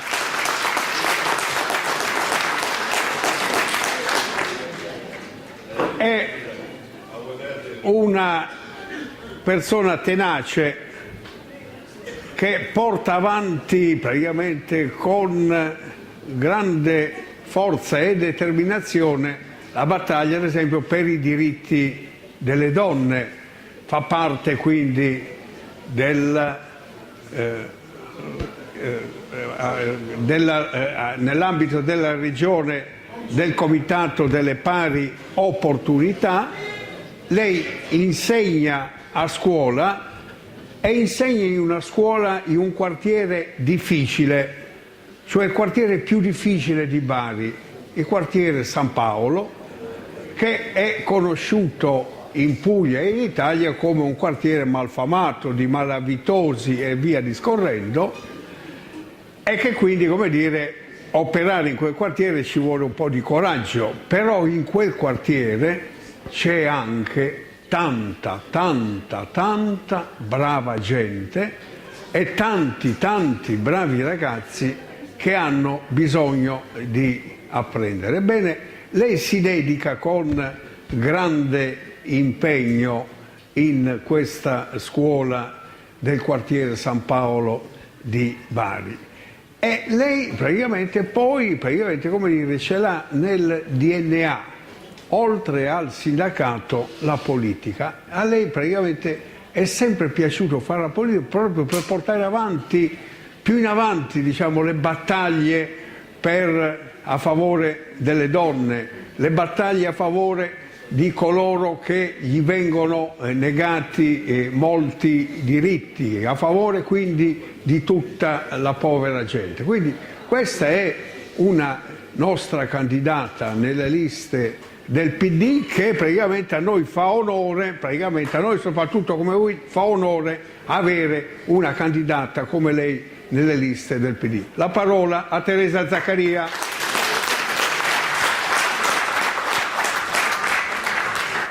Io voglio ringraziare Aldo per le bellissime parole che ha detto di me, ma soprattutto voglio ringraziare tutti quanti voi che oggi veramente ci date il segno di quello che potrà essere il nostro futuro come partito ma anche come Italia. E voglio anche ringraziare il compagno Matarozzo, mi piace chiamare Rocco compagno, perché con me forse ci ha creduto fin dall'inizio. Qualcuno prima ha ricordato che lo Statuto dei lavoratori è stato, Michele, è stato scritto dal Partito Socialista e io devo dire che non rinnego questo passato. Io vengo dal Partito Socialista e con Rocco Matarozzo abbiamo portato avanti veramente tantissime battaglie, soprattutto sui diritti civili, soprattutto in difesa degli ultimi. E devo dire che il nostro programma, poi sono passata nel PD perché era un partito che forse ma lo sta dimostrando in questo ultimo periodo, come ha detto bene Antonio De Caro, ha presentato un programma che naturalmente parla dal primo punto all'ordine del suo programma, e questo ve lo voglio leggere, ma solo un secondo. L'Italia giusta, dove i diritti sono garantiti. Ed io per questo motivo sono candidata in questa lista, per questo motivo sono iscritta al Partito Democratico. Ricordo anche naturalmente il mio passato. Dall'inizio io sono iscritta alla UIL e questo devo dire mi ha creato, lo dico adesso pubblicamente, mi ha creato dei problemi anche all'interno del partito. Non mi conoscevano, non conoscevano la mia tenacia, come ha detto bene Aldo, e a questo punto io sono nelle liste del PD, ho fatto le primarie, come ha detto bene prima Antonio De Caro, certamente con meno successo di Antonio, però perché sapete voi, qui ci sono tantissime donne e le donne naturalmente devono comunque aggiungere qualche cosa in più.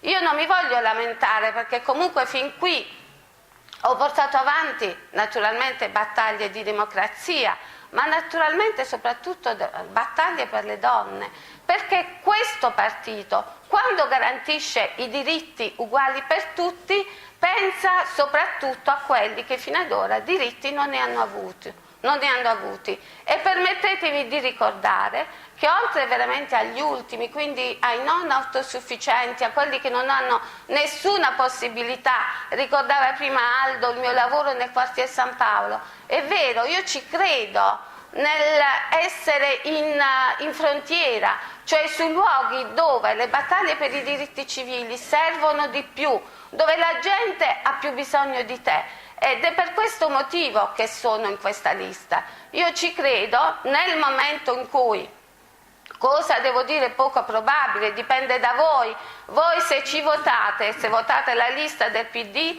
sicuramente il PD avrà la possibilità di portare un numero congruo di candidati e quei candidati, come ha ricordato bene prima Michele Emiliano, saranno in grado di fare delle leggi che riguarderanno soprattutto gli ultimi, perché il nostro lavoro come Partito Democratico al governo sarà proprio quello di fare leggi che sono uguali per tutti, a cominciare naturalmente dagli ultimi. Io vedo qui una platea di molte persone anziane che alcuni sono andati in pensione, ma altri non sono andati in pensione. E per questa invece riforma delle pensioni che è stata fatta a livello nazionale, corrono il rischio, soprattutto le donne in questo momento, di andare sempre più tardi in pensione, tralasciando il fatto che praticamente sulle loro spalle, soprattutto sulle spalle delle donne, gravita tutto il lavoro familiare che fino ad ora la famiglia ha. In effetti è tutta una questione di cultura, però questo problema delle pensioni ha messo le donne dai 50 ai 60 anni in grande difficoltà, perché oltre a continuare il loro lavoro fuori di casa, devono poi tornare a casa e accudire a tutte, non solo faccende domestiche, ma tutti i bisogni che nella famiglia hanno gli anziani e i non autosufficienti. E questo è un fatto molto grave. Prima ricordava, scusatemi ma sono molto raffreddata, ricordava Michele che la riforma delle pensioni è stata iniqua, soprattutto per quello che sono i lavori usuranti. E io dico, grazie. E io dico che anche in questo c'è stata una discriminazione. Gli amici e compagni mi sentono sempre parlare di discriminazione perché io peraltro sono consigliere di parità supplente alla Regione Puglia, oltre che essere nella consulta femminile della Regione, e quindi mi occupo di discriminazione nei confronti delle donne. In questo caso c'è stato nei confronti delle donne a livello proprio di riforma delle pensioni, e ce lo ricorda l'Unione Europea. L'Unione Europea è vero che ha costretto lo Stato italiano a uniformare l'età delle pensioni anche per le donne. L'età pensionabile per le donne è salita a 62 anni, mentre per gli uomini a 66 anni. Ma ha ricordato, e ce lo ricorda ancora una volta, che fra i lavori usuranti ci sono anche i lavori femminili, non solo di quelli che lavorano nelle navi, di quelli che conducono i pullman, ma anche i lavori femminili di quelle che le donne fanno a casa perché hanno gli anziani e i non autosufficienti da accudire. E questi sono lavori che lasciano un cattivo segno sulla salute delle donne. Per cui cosa dobbiamo fare? Per avere un riconoscimento ulteriore noi dobbiamo ricorrere alla Corte Suprema Europea per aver riconosciuto questo diritto. Ed è per questo diritto e per tanti altri come questi diritti che io mi batto e continuerò a battere fino a che ne avrò la forza. Naturalmente però se ci siete voi, non solo le donne, ma anche gli uomini della nostra società. Vorrei dire un'altra cosa rispetto per esempio all'IMU, ne hanno parlato bene sia Michele che Antonio e che Aldo, però il problema è uno solo. Berlusconi, e non lo voglio nemmeno nominare, ha detto che lui restituisce, e questo lo farà con un volantino in cui non c'è la modalità in cui si spiega come restituirà l'IMU alle persone. ma c'è soltanto questo programma che si è inventato all'ultimo momento del partito, del PDL. Allora Berlusconi, visto che paga 30 milioni di euro alla moglie come vitalizio per il suo divorzio, perché non fa una cosa bellissima, io credo graditissima a tutti noi, a cominciare da me? Perché non restituisce prima del 24-25 l'IMU a tutti noi? Perché non fa questo Berlusconi? Perché deve tirare i soldi dalla sua tasca e questo sicuramente non gli conviene. L'IMU lui la pagherà quando va al governo con i nostri stessi soldi e noi questo non glielo possiamo concedere. Io credo che oggi da tutto questo anche la casa sua. Invece il Partito Democratico considera l'IMU la vera patrimoniale e quando noi parliamo di rendite finanziarie non parliamo certamente di quelli che sono i vostri risparmi in banca o dei buoni del tesoro che voi avete acquistato con i vostri risparmi che avete fatto in tutti questi anni di vita, di duro lavoro, ma parliamo delle grandi rendite finanziarie e in questo Paese si sa ci sono e serviranno quando noi arriveremo al governo a finanziare tutte quelle leggi e a garantire quei diritti che il Partito Democratico ha deciso di fare una volta, di garantire una volta che sarà al governo. E quindi voglio dire, c'è un'altra cosa poi che mi piace dire, mi piace ricordare. Questa è proprio stata una battaglia della UIL. Un po' di tempo fa è uscito un rapporto della UIL sulla sicurezza nei luoghi di lavoro, in particolare sulle scuole. Allora, le scuole sono al 95% insicure. Io stessa recentemente sono caduta a scuola e sono andata in infortunio per più di un mese. Questo creando problemi, perché è chiaro che poi uno Stato che pensa di risparmiare alla fine riduce la manodopera all'interno della scuola e quindi i docenti e poi paga le docenti che devono essere sostituiti per gli infortuni perché le scuole non sono a rischio. Allora il Partito Democratico, oltre ai famosi 50 miliardi di liquidità alle pubbliche amministrazioni che sono in debito nei confronti delle imprese e quindi li prende dai BTP, dai buoni del tesoro dello Stato, che cosa vuole fare? Di stanziare 7 miliardi e mezzo per mettere in sicurezza le scuole. E come fare per stanziare questi 7 miliardi e mezzo? Intanto ridurre i finanziamenti per le forze armate, che sono veramente una cosa inutile,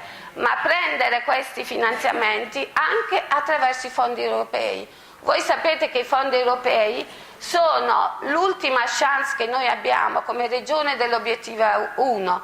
In Puglia noi i fondi europei li utilizziamo tantissimo, credo, vero Antonio, che li abbiamo spesi tutti, insomma. E quindi questo è un fatto importante perché dà vita alle scuole dove veramente c'è la necessità di formare nuova cultura, di dare istruzione e di non togliere la possibilità ai nostri giovani di poter veramente competere a livello nazionale, perché l'istruzione non può essere solo un privilegio di pochi, ma deve essere un privilegio di tutti, quindi un diritto di tutti. E allora questa è un'altra cosa molto importante che il Partito Democratico intende fare, come tante altre cose. Allora io ho pensato, e soprattutto noi lavoriamo, almeno io ho lavorato fino ad ora, perché poi per quello che riguarda il resto i nostri candidati, Michele io credo, e questo glielo auguro, che saprà, come ha fatto bene al Comune di Bari, saprà fare anche bene al Consiglio regionale quando noi lo eleggeremo a governatore della Regione Puglia, saprà fare bene in continuazione di quello che ha fatto già il governo Vendola, che ha fatto tantissime cose positive di cui ha parlato prima Antonio De Caro. E quindi noi, io almeno, ma credo tutti quanti voi, a Emiliano veramente gli auguriamo di portare avanti il suo progetto, che poi sarà il progetto di tutti quanti noi. Ma una volta arrivati al governo, noi porteremo avanti una serie di progetti che riguardano veramente non solo tutta la collettività, ma anche le donne. Allora voi forse non sapete che tutti gli economisti, non solo italiani ma anche esteri, ci dicono che noi abbiamo un capitale umano nascosto che non riusciamo a utilizzare, e questo capitale umano sono proprio le donne. Sono le donne che non riescono ad entrare nel mondo del lavoro, al di là della disoccupazione. Voi sapete che in un momento di crisi la disoccupazione grava, l'ho detto prima, sulla pelle delle donne, e non solo sulla pelle delle donne ma anche su quella degli ultimi. Che cosa fare per permettere alle donne di entrare nel mondo del lavoro? Fare una serie di servizi che permettono alle donne di uscire fuori, di trovare un lavoro e allo stesso tempo assicurarsi di avere figli e di avere una famiglia. Fino ad ora questo non è stato possibile in Italia, perché la prima cosa che ha fatto questo governo è togliere tutti i finanziamenti per quello che riguarda la spesa sociale. La spesa sociale, per quello che riguarda l'assistenza sociale in particolare, è sicuramente una delle ultime in Europa, riguarda l'1,2% del PIL dell'Italia contro il 2,4% del PIL generale dell'Europa. Quindi questo significa che la prima cosa che ha fatto il governo Monti è stato proprio quello di tagliare questa spesa. Ma voi mi potete anche dire, ma voi eravate al governo? E io vi rispondo, certo, noi eravamo al governo, ma in quel momento il Partito Democratico non poteva fare di più. Ha dovuto sostenere questo governo con, naturalmente, un grave problema. Se non avessimo fatto un bilancio di quel tipo, probabilmente noi saremmo nelle condizioni in cui oggi versa la Grecia. Voi sapete quali sono le condizioni di questo paese, e quindi abbiamo dovuto sottostare a quella che è stata questa specie di tagliola. Ma d'ora in poi il Partito Democratico, che ha come partito, l'ha detto bene prima Antonio, un programma di 10 punti fatto con gli altri suoi partners, il SEL e il Partito Socialista, e in alcune parti anche con l'UDC, ma voi sapete che l'UDC a questo punto sta portando avanti Monti, e insomma in questo momento noi non lo dobbiamo proprio considerare. C'è però un problema veramente reale. Noi innanzitutto dobbiamo pensare a quelle persone che non andranno a votare perché sfiduciate dalla politica. E non è vero, come diceva qualcuno, che la politica è dissociata dall'etica, perché chi vuole fare politica e vuole andare a governare in questo paese deve soprattutto essere etico, pensare alla propria moralità e pensare che si può governare un paese riducendoci lo stipendio una volta andate al Parlamento o al Senato, e riducendo tutti quei benefit che i parlamentari fino ad oggi hanno avuto e che invece noi poveri mortali, o voi o noi poveri mortali, non abbiamo. Dobbiamo arrabattarci con una pensione, uno stipendio di quelli che noi sappiamo, perché sappiamo che le pensioni e gli stipendi sono poca cosa rispetto ai privilegi che hanno goduto i nostri politici. Intanto io credo di dovervi dire una cosa, che i vitalizi anche a livello parlamentare sono stati comunque cancellati.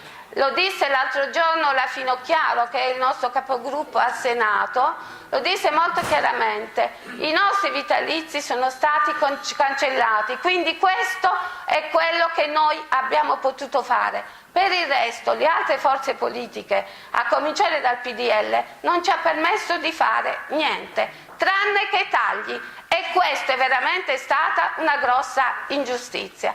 Allora noi dobbiamo pensare a parlare con le persone, soprattutto a quelli che non vogliono andare a votare, e dire che i candidati del Partito Democratico, che il Partito Democratico ha un programma ben serio, dire le cose che qui oggi sono state dette e convincere innanzitutto ad andare a votare e poi a votare Bersani, perché è l'unico che può dare una speranza di vita e di crescita a questo Paese, e noi dobbiamo essere tutti con lui, perché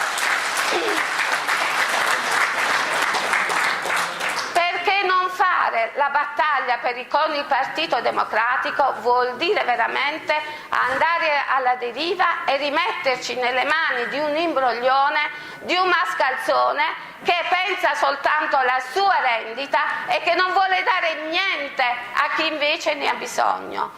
La Regione Puglia, non devo essere io a dirlo, probabilmente arriverà l'assessore Gentile, ha fatto tantissimo per gli ultimi. L'ultima cosa è quella che ha ricordato Antonio e Rocco Matarozzo a proposito appunto dei non autosufficienti, ma la Regione Puglia non può fare miracoli.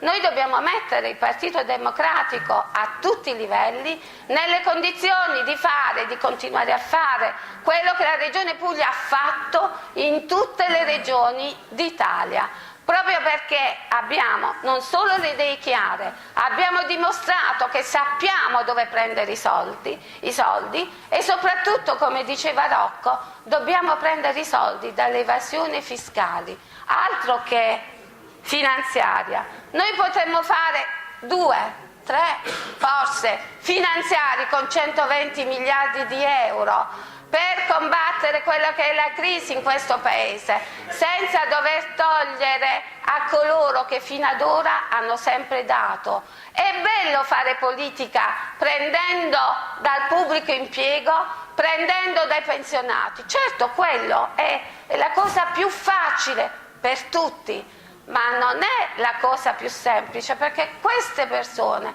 noi tutti, viviamo solo con lo stipendio e solo con la pensione, e quindi dobbiamo cercare di andare avanti sapendo che abbiamo di fronte molti problemi, soprattutto quello del futuro dei nostri figli, che molto spesso il futuro dei nostri figli non si riesce a intravedere perché cade sulle spalle degli anziani. Quindi combattere le discriminazioni in tutti i sensi, tentare di convincere la gente ad andare a votare, e votare soprattutto un voto serio, un voto ragionato, non votare la rabbia che porta nelle piazze Grillo. Grillo secondo me è veramente un populista, lui parla e poi non ha il coraggio di affrontare un confronto con le persone.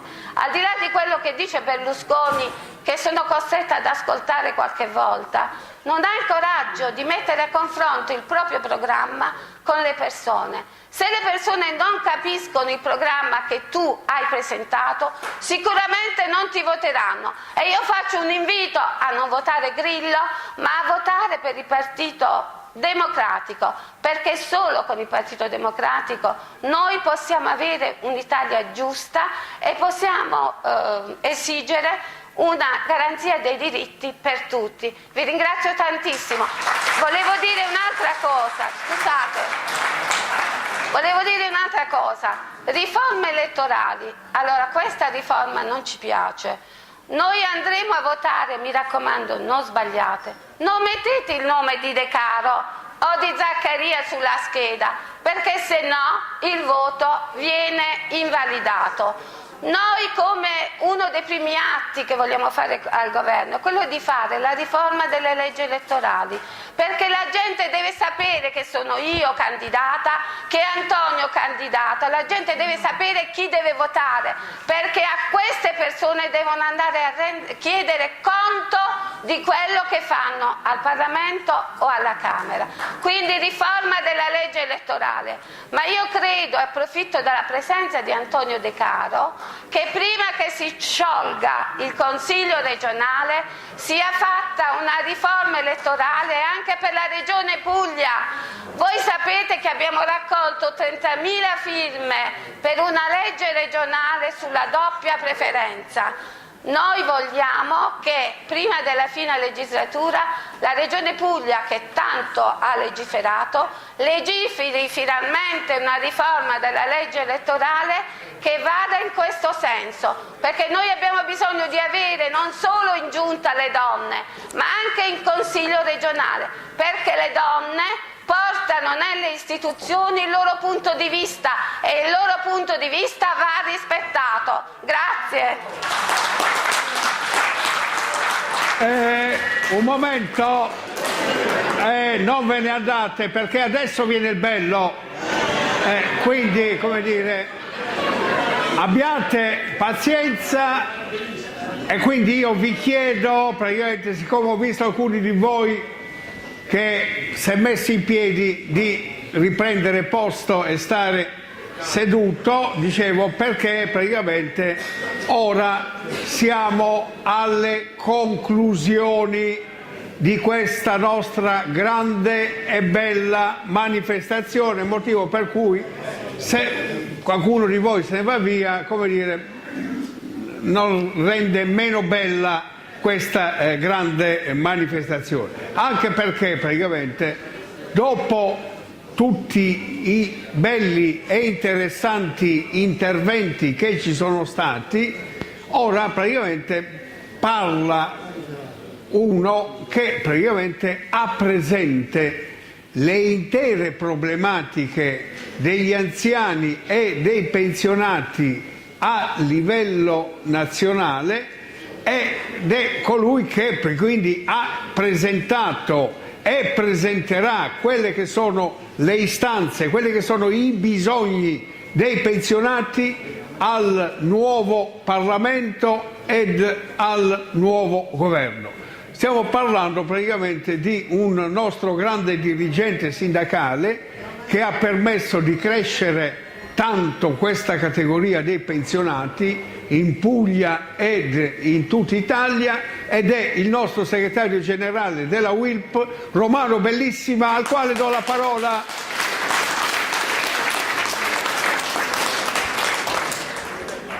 Noi ci conosciamo abbastanza bene perché mi capita spesso di venire qui a Bari. E questo deve essere il tecnico del suono che deve darmi la forza. Io posso alzare la voce, ma non si sente.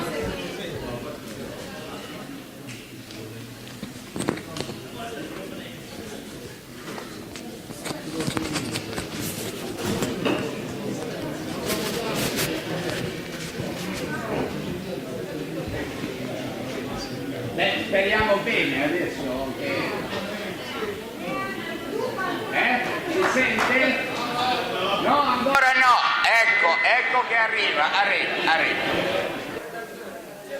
Allora, dicevo che abbiamo sentito anche interventi molto, molto importanti, come peraltro in tutti i dibattiti che in una terra che ha fatto cose egregie, sia dal punto di vista dell'amministrazione, ma anche dal ruolo giocato dal sindacato in questo territorio, e quindi è chiaro che poi i risultati sono quelli che vediamo tutti. Un sindacato che non si lascia ovviamente intimorire o abbagliare dalle amicizie e dalle conoscenze, ma un sindacato che ha sempre spinto la politica ad assumere posizioni e iniziative concrete. Noi stiamo incontrando tutti i leader dei partiti, stiamo incontrando sia a livello nazionale che nei territori, ai livelli regionali, i candidati alla politica, perché siamo fortemente preoccupati. Siamo preoccupati del prevalere di una situazione, come dire, di sfiducia verso la politica. È inutile prenderci in giro. Oggi noi viviamo una fase in cui la politica è fortemente contestata dai cittadini. E quindi il primo dei problemi che noi abbiamo e il primo impegno che chiediamo ai candidati è quello di ridare dignità alla politica.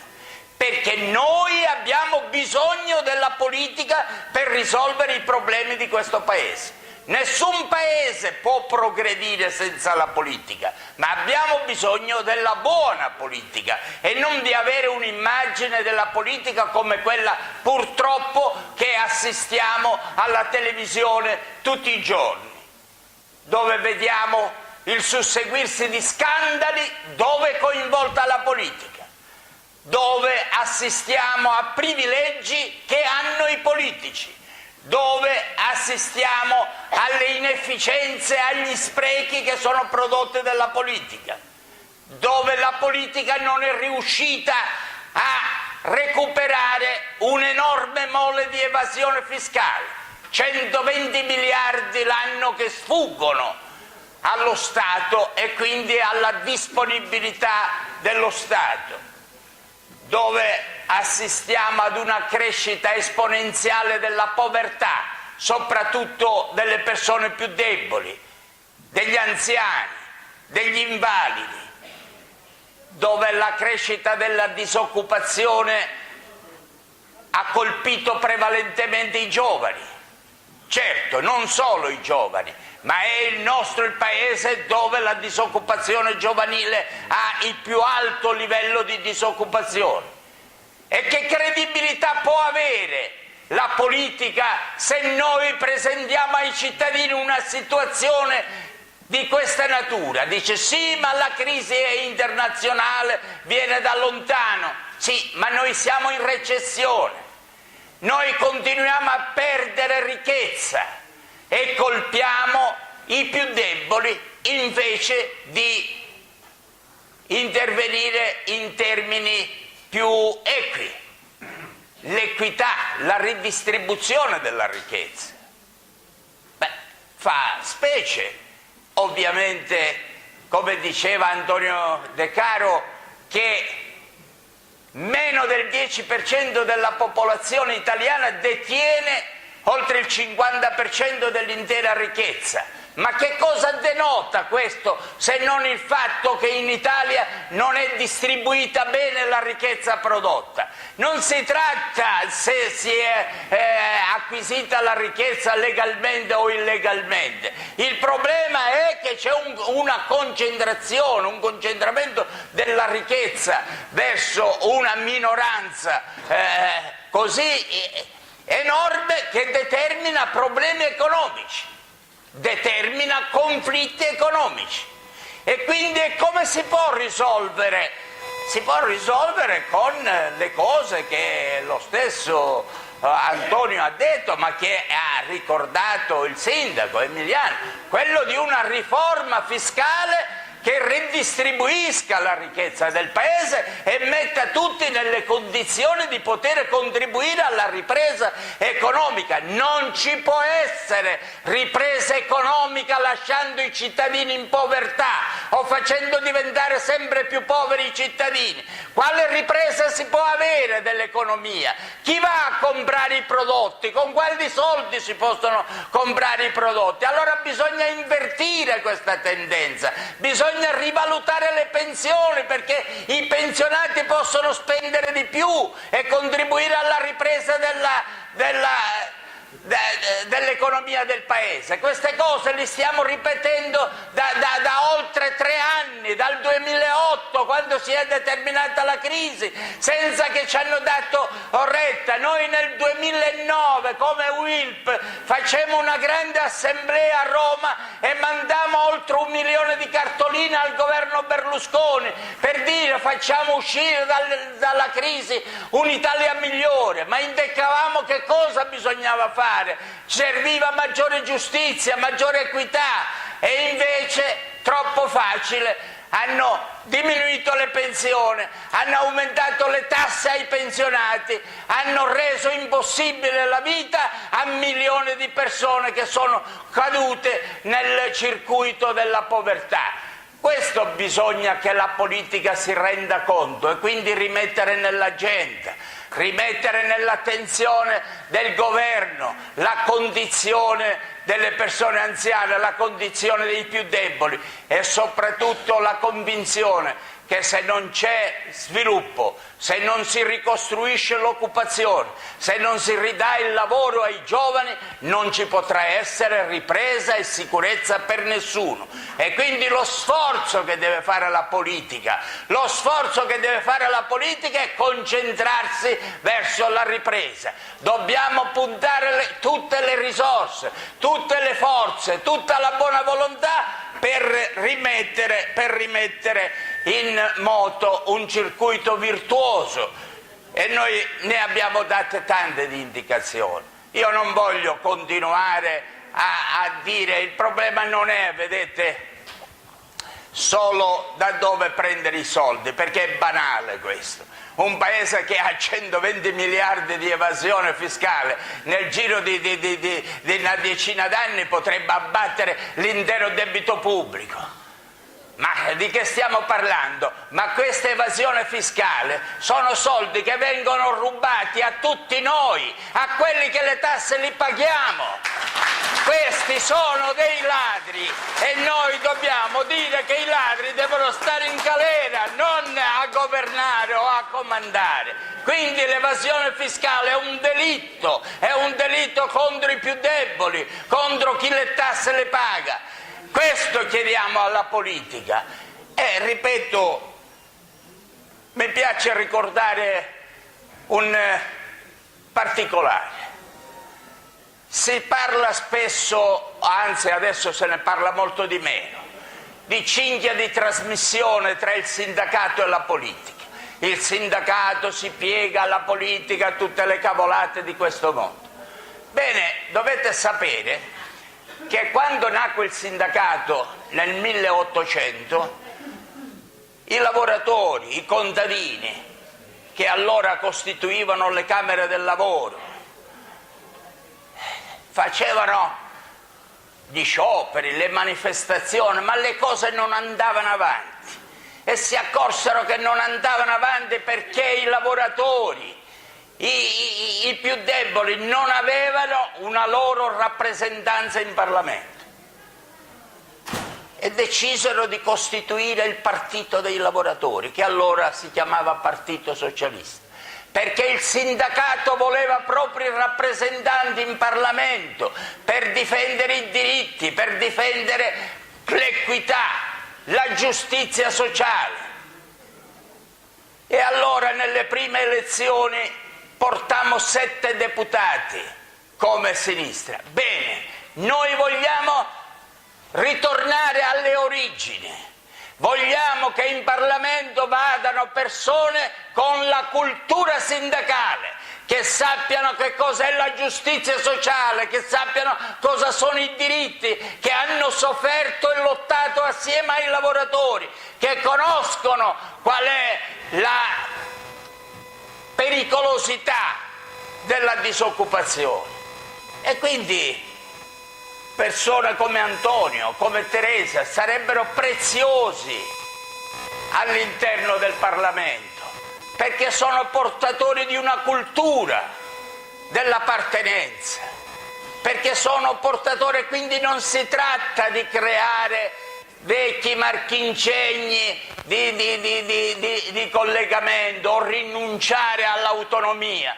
nessuno potrà mai intaccare l'autonomia del sindacato, ma se in Parlamento non ci andranno le persone che hanno questa cultura della giustizia sociale, dello sviluppo, sarà davvero complicato che noi riusciremo ad uscire da questa crisi che ci sta davvero corrodendo. Oggi, vedete, si continua a parlare di cose che fanno ribollire il sangue, mentre ci sarebbe bisogno di intervenire immediatamente a sostegno dei più deboli. Bene, la Cassazione fa una interpretazione della legge, ad esempio per quanto riguarda gli invalidi civili.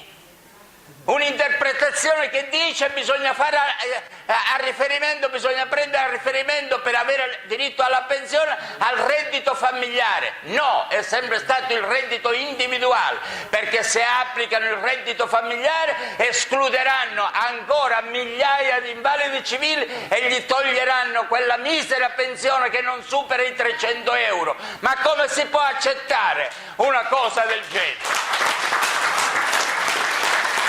Non è la magistratura che deve decidere se ha diritto o non ha diritto, è la politica che deve risolvere questi problemi. E noi alla politica chiediamo atti trasparenti che rispondono ai giudizi, così come hanno chiarito quello delle badanti. Ma non solo lo Stato alle persone che sono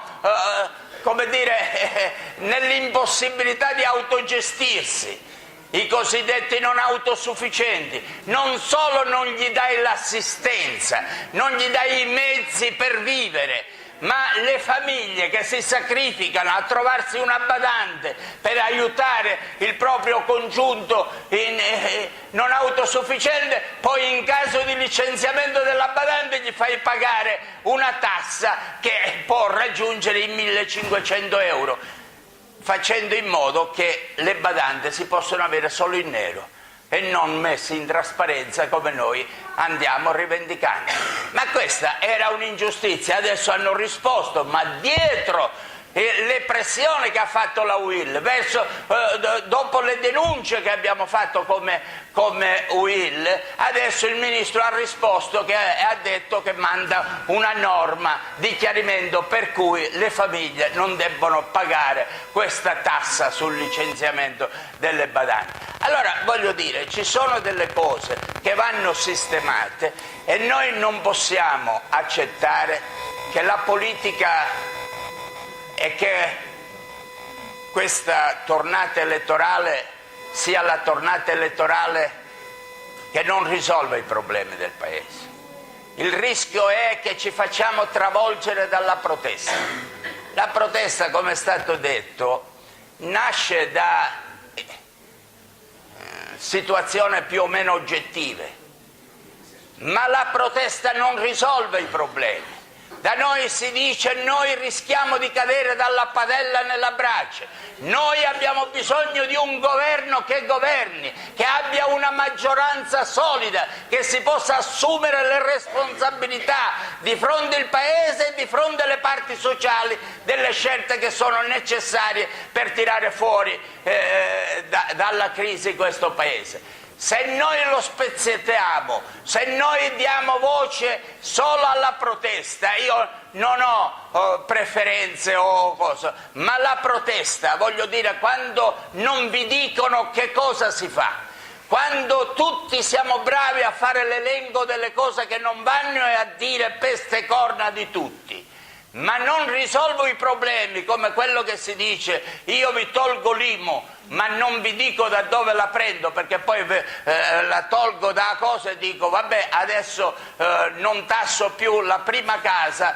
ma tasso la prima cantina che c'è in ogni casa. Voglio dire, questo diventa un modo come prendere in giro i cittadini. Allora, non è attraverso l'interpretazione della protesta, ma attraverso una maggiore partecipazione dei cittadini, attraverso l'esercizio di un ruolo maggiore del cittadino democratico, che si può mettere sotto controllo la politica e soprattutto facendo in modo che si arrivi ad una riforma elettorale come qui veniva richiesta, perché il cittadino direttamente possa esercitare la scelta dei candidati che vuole mandare in Parlamento. Un passo in avanti è stato fatto, bisogna darne atto al Partito Democratico, perché la scelta delle primarie dà un ruolo a noi, dà una possibilità di scelta, ma noi vogliamo andare oltre, noi vogliamo una legge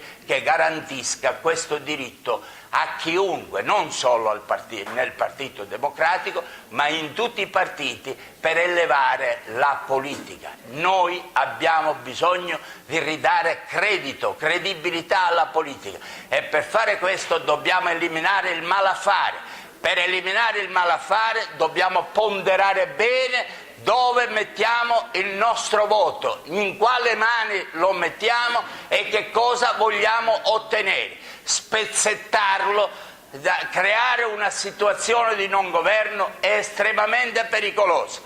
C'è un articolo di ieri sul Corriere della Sera, chi l'ha letto, che forse è passato inosservato, e invece la politica dovrebbe farci molta attenzione. Cosa dice questo Corriere della Sera?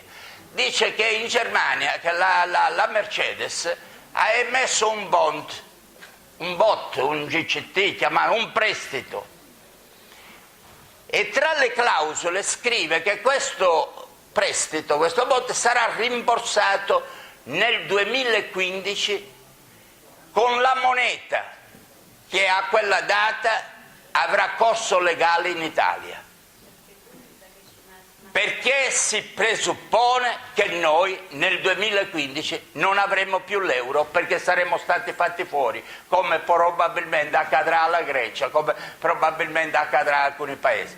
Ma uscire dall'euro per noi saranno guai seri e pesanti, che se oggi abbiamo la crisi e lo stato di povertà ad un certo livello, con quell'atto noi supereremo davvero le condizioni peggiori che avevamo nel dopoguerra, quando uscivamo da quelle condizioni. Dobbiamo impedire che questo avvenga, e noi che abbiamo i capelli bianchi e noi che abbiamo avuto l'esperienza e la tradizione dobbiamo avere gli occhi aperti e sapere chi vogliamo mandare al governo e quale governo serve per tirare fuori questo Paese. Dobbiamo puntare a mandare a chi ha maggiore attenzione verso le tesi del sindacato. Abbiamo incontrato diversi partiti. Io ho apprezzato la cosa del Stefano Fassina, il quale ha in un comunicato detto: bisogna ricomporre il tavolo col sindacato dei pensionati per affrontare la questione sociale di questo Paese.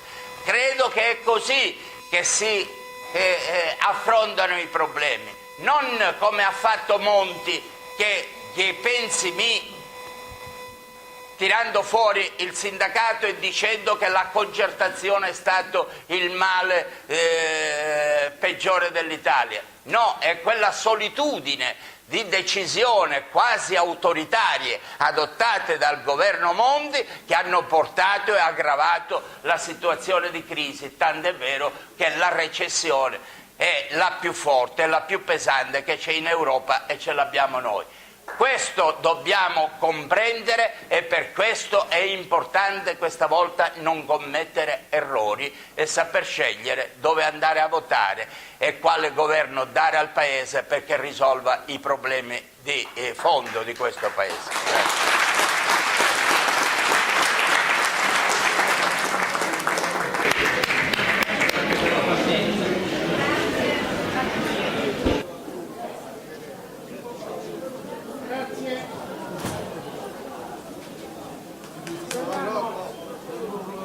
La vittoria è venuta.